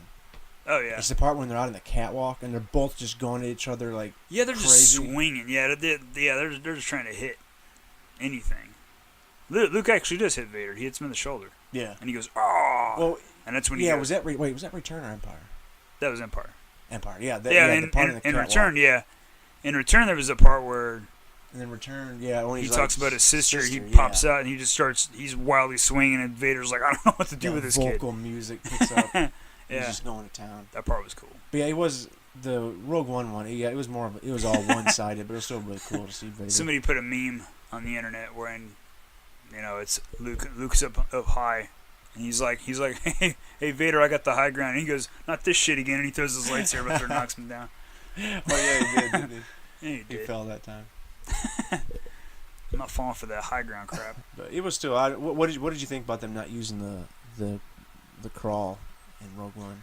I don't know. Kind of like there's. I get that it's not part of the. Yeah. None of the but I mean, it would also be weird to have a crawl in Rogue One, and then you go immediately into New Hope and go, "Remember what happened 5 minutes ago?" Yeah. that happened now. Yeah. That's going on right now. Yeah, what did you think about the CG Leia and the Tarkin one was cool, but it looks good. It's still, you can still tell, but they're getting better. Yeah. They're getting past the uncanny valley. The only way I knew they were going to get it because they had it in Tron Legacy with is Jeff Bridges? Yeah, Jeff Bridges. But it looked too CGI. But you could tell because the eyes, whenever they try to do CGI, the eyes never look right. They always look like they look like a doll's eyes. But they look like basically they look like a doll's eyes. But they started doing it now where they'll put a mask on somebody. Well, yeah, didn't you say that's in World of Warcraft movie? Yeah, that's how they did this orc so well, because it's just a real actor's eyes under there. And that's a good idea, because CGI, it did make a big difference. Oh, yeah. Because eyes are like, what are the eyes, the windows of the soul? That's how you can tell what a person's feeling. You can mask out anybody's face and just show the eyes and the eyebrows, and you can tell if a person's sad or angry or upset or whatever like that. But that's why in a Japanese anime, other than the fact that they basically got it from Disney, their eyes are so big because eyes convey a lot of emotion. But yeah, it was fine because it's not part of the technically the what's the episode that they? Yeah, seeing Princess Leia though when she was young. I mean, you were still going, it's CG, but then wasn't that right after she passed away? Oh, was it right before? I can't remember. It may have been because it came out in December. When did she pass away? Late December or maybe. I don't know. I can't remember. But the only thing with that is like you were saying, you go straight into episode 4, and I think you could really tell the difference. Oh yeah. But they're getting there. But yeah, Rogue One.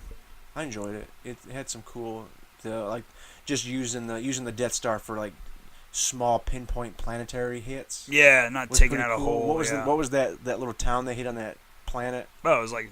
And you just watch that shockwave. Jedi? Yeah, it was Jedi because it was Jedi because it was like Jedi. Yeah, that's right. It wasn't. They hit it. You just watch that shockwave just going out. There was a part where in the old, well, not the old, the Star Wars Clone Wars, the CG one. Mm-hmm. There was this planet called Ilum, and it was where like you go to get your lightsaber crystals. Yeah. Okay. And they basically said that Starkiller Base was on Ilum, or it was Ilum. They basically built their thing on there, and they used all the crystals inside there to Starkiller Base from Force Awakens? Yeah, Force Awakens, yeah. Really? Yeah, but then I'm like, I don't know if I really buy that. So we can go ahead, unless you have anything else for Rogue One, we'll go ahead and talk about Force Awakens real quick. We were funny. We started in order, and then we got out of order when we got to the end. Yeah. Force Awakens, I liked. I mean, like there was so much time since the prequels. We got a new movie coming in. And I know the biggest complaint of Force Awakens is it's basically A New Hope just retold. But that's it's kind of like what you needed to restart. Yeah, it was the safe bet basically. They weren't trying to do anything ridiculous because I mean you were either gonna get this, which most people like and they enjoy because they went and saw it. But then after the fact, that's when people started picking on it. But then if they would have done just went off, on a crazy rail and just decided to make up anything they wanted to, everyone have a problem with it. You can't do the prequels because everybody hated those. Everybody being the haters basically. Remember watching the very first trailer for that? Oh God, man, that was crazy. Goosebump cities, and then watching people on the internet cry. Yeah, that's where you were watching. That's where I was watching. That's how I started watching reactors. Yeah, reaction videos, man. Those trailers gave me such goosebumps, dude. And I tell you what, like I get people say, "Oh, it's so much like New Hope. It's crap. It's just basically a retelling movie." Whatever. It was an easy story. It was a simple story to tell. But for me, one of the big things that got me was when watching the trailers and seeing that they were going back to practical effects on a lot of stuff. Oh, that was such exactly. We had talked about in the prequels, man. All the clone troopers were freaking CGI, and it doesn't hold up. And seeing people in real stormtrooper costumes went a long way with me. So that was very cool. But yeah, they're CG because you look at them and go, yeah, that's not a real person. Well, it's also like when you watch Ewoks versus Stormtroopers and you realize these are living, breathing things. Mm-hmm. There's a little bit more like when that one Ewok, one out of I don't know how many Ewoks you see get killed. Oh yeah. And everyone goes, "Oh, that poor little Ewok," because his buddy goes, "Come on, let's go," and then he's like, he doesn't get up. Then he just kind of curls up next to him. You're like, "Oh, that's sad." But and then he starts devouring. I remember he starts eating him. He's like, "All right, 5-minute grace period. Now you're mine." That's what that was their hoods they were. They were turned inside out. That was Ewok insides. You heard it here first. Oh dang. But yeah, when you see Gungans fighting computer droids, you're like, okay, look at all these Gungans dying. Good. Oh no, the pixels stopped moving. I'm sad now. Well, let me ask you this: weird. In Force Awakens, I've always wondered this. The blasters they use, those are all lasers, right? Yeah. Where I've always wondered this. Again, this is just a pet peeve. It did not diminish the movie at all for me. It's just nitpicking little parts.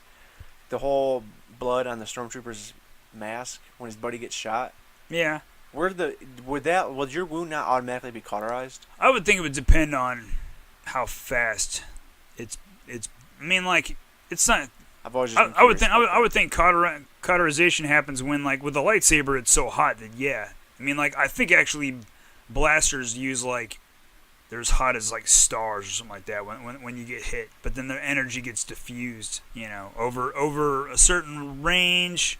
That always kind of stuck out. That part's also weird because he gets shot, but then he's like when he wipes his hand on Finn's face. Yeah. His glove is all torn and blasted. Did he get shot in the hand? What the hell? Oh yeah. I don't get that part. I noticed those little weird things. That and something else that kind of I was just like, was Poe. Oh, Poe. Poe. What's his last? Poe Dameron. Poe Dameron. I always remember that because I think of Cameron from Ferris Bueller's Day. Oh, Cameron. what was when he gets led up to Kylo, and the whole silent. They're looking at him. He's like, "So do I speak first?" Or it's just a weird comedic moment. I've always thought. Yeah, but I also think he's kind of like he's a pilot. Pilots have that kind of attitude. They're like, dude, I'm a pilot. You can't do anything to me. We had a lot of those kind of guys on the ship whenever they flew in their, helicopters or whatever they flew in. But they're officers. 2, they get to fly things, so they have that cocky attitude. That was Poe. He had that cocky attitude. Okay, that makes sense. What do you think about Kylo throwing his temper tantrums? I thought it was funny because Vader would just choke somebody. He'd be like, "All right, I'm upset. Someone's gonna lose the ability to breathe in about 5 seconds." But then Kylo was like, Vader was like, he was like calm and reserved. Like you're like when you like that one part where he's watching the Millennium Falcon fly away, and that one officer steps forward like they got away. He's like, I'm fucking dead. And then Vader just walks by him. He's too upset. He's just like, I don't want to see anybody. I'm going to my chambers. Yeah. he just walks off. But Kylo's like, because remember before he started when he's noticed Rey's gone.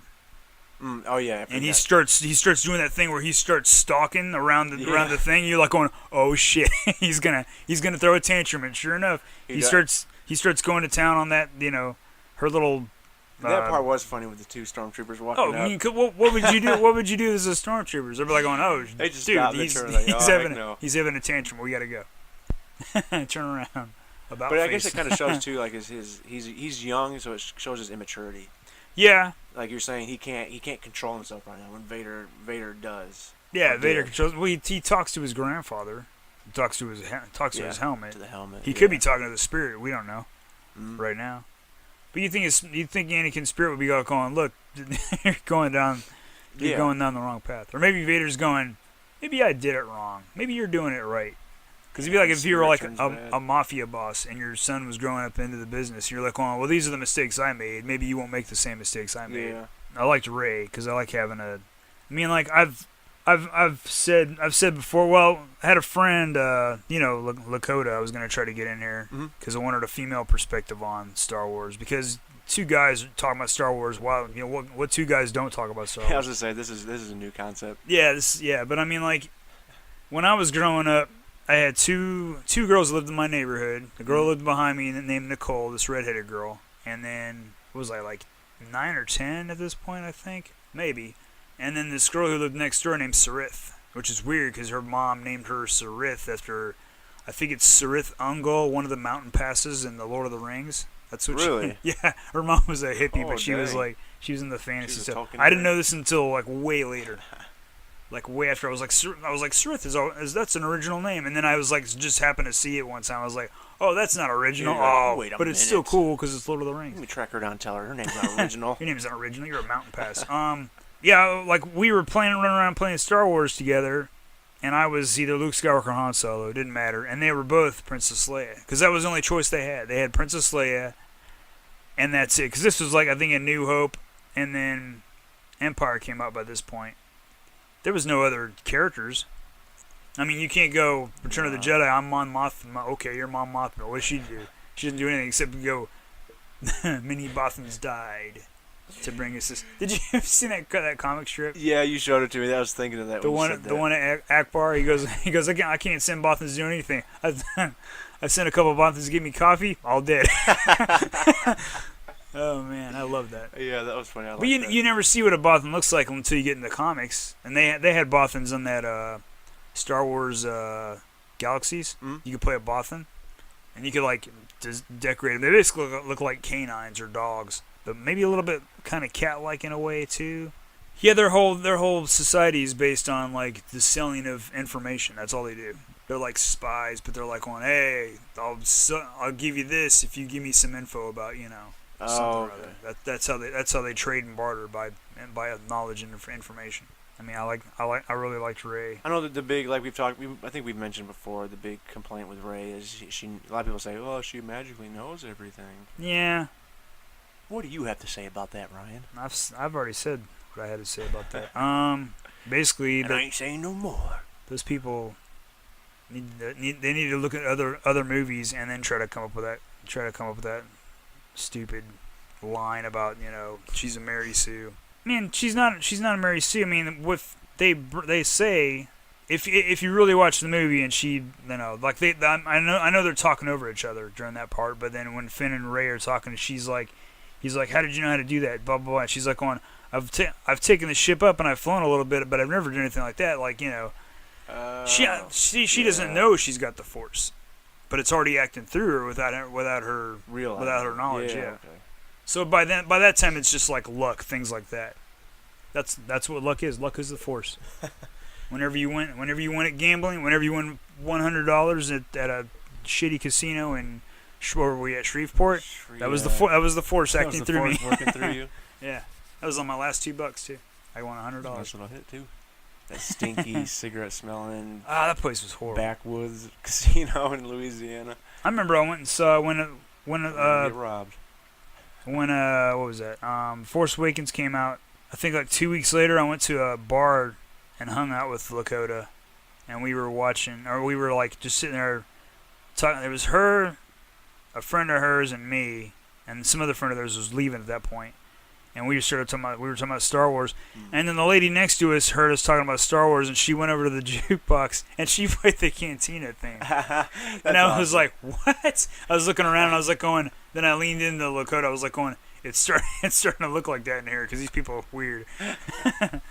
You're looking around and you're seeing all the characters from the Cantina. I look next to me. There's this little bat creature trying to get a drink. I was like, "Get out of here, kid! How old are you?" Reaching up there. I was like, "How old are you?" "I'm 35. Oh, okay, never mind." Well, another one of the scenes I liked too in Force Awakens was I liked after she went and got her rations, then she went back to that AT-AT. Yeah, she's kind of just she lived in an AT-AT. The sun's starting to set, and she's just kind of sitting out there eating her food. Yeah, I like that because it was like relaxing. It was relaxing, but it was almost kind of like childlike. Like when she put the helmet on and she's just kind of bobbing her head and like eating her food or whatever like that. Yeah.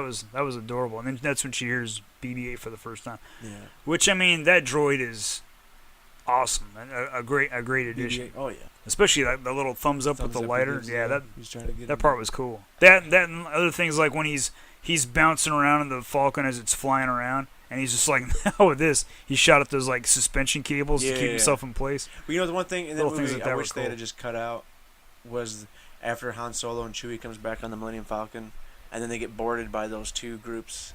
Oh yeah, it just felt weird in those creatures. Yeah, a lot of people didn't. They didn't like that part. It didn't ruin the film for me, but it's just one of those things where I'm looking at it going like. I did kind of think that one part. There's one scene in there where Han's moving forward and Chewie's behind him, but you look behind him, you see this rolling thing coming after him, like going Raiders of the Lost Ark. Oh yeah. He's got a boulder coming after him, but this one eats and has tentacles and stuff. That scene wasn't too bad for me. No, I mean it wasn't the worst. It wasn't the worst scene ever. But it also told you that Han Solo went back to his old ways, but people aren't falling for his crap anymore. These guys both caught up to him, and they're like going, "Look, dude, your shit is old. No one's falling for it anymore." And he's like, "What?" Used to work 30, 40 years. What are you gonna do now? And he's like, "Well, I've got no choice. I got to go back to Well, I don't know. Did it really work so good for him back in the day? He was about to get killed by Jabba.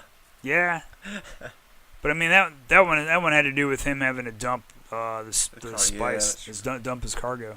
But then what else? Battle outside of the that other cantina. Oh yeah.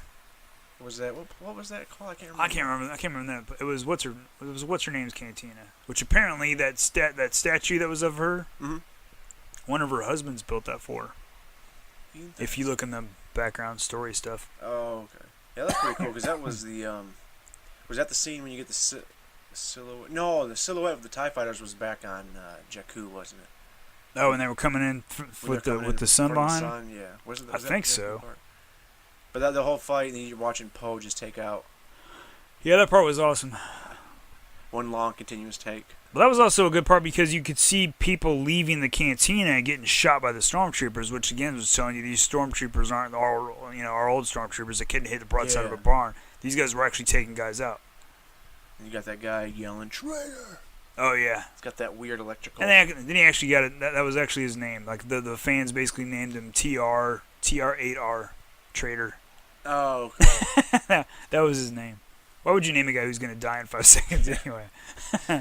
Oh, and what was I thinking of the other day? I want Phasma to come back, and I want Phasma to be. I want her last name to be Fett. Phasma Fett. Just because she drops she looks cool. Looks cool. That's it. Oh dang. She needs to be like goes, my father Boba. Oh my god. Oh my god, that's Boba Fett's daughter. Like, wow, like you're saying, yeah, the costume looks great, but yeah, the costume's awesome. She's got a little cape, just like Boba Fett had a little cape. That would be awesome. Cause then I could just leer at any little nerds next to me going, Boba Fett's so cool. There's the book about Phasma that came out recently, a couple weeks ago. Really? Yeah. I think did I talk about that already? I don't think you. If not, I don't think so. If not, you can edit this part out. But the apparently I did talk about this because she grew up in like a road warrior kind of world. Yeah, I'm trying to remember. Is that something we talked about on mic or not? I don't remember. I don't know. But then basically the reason she turned off the thing is because she'll be a symbol for the First Order. Like, check me out. I'm a trooper.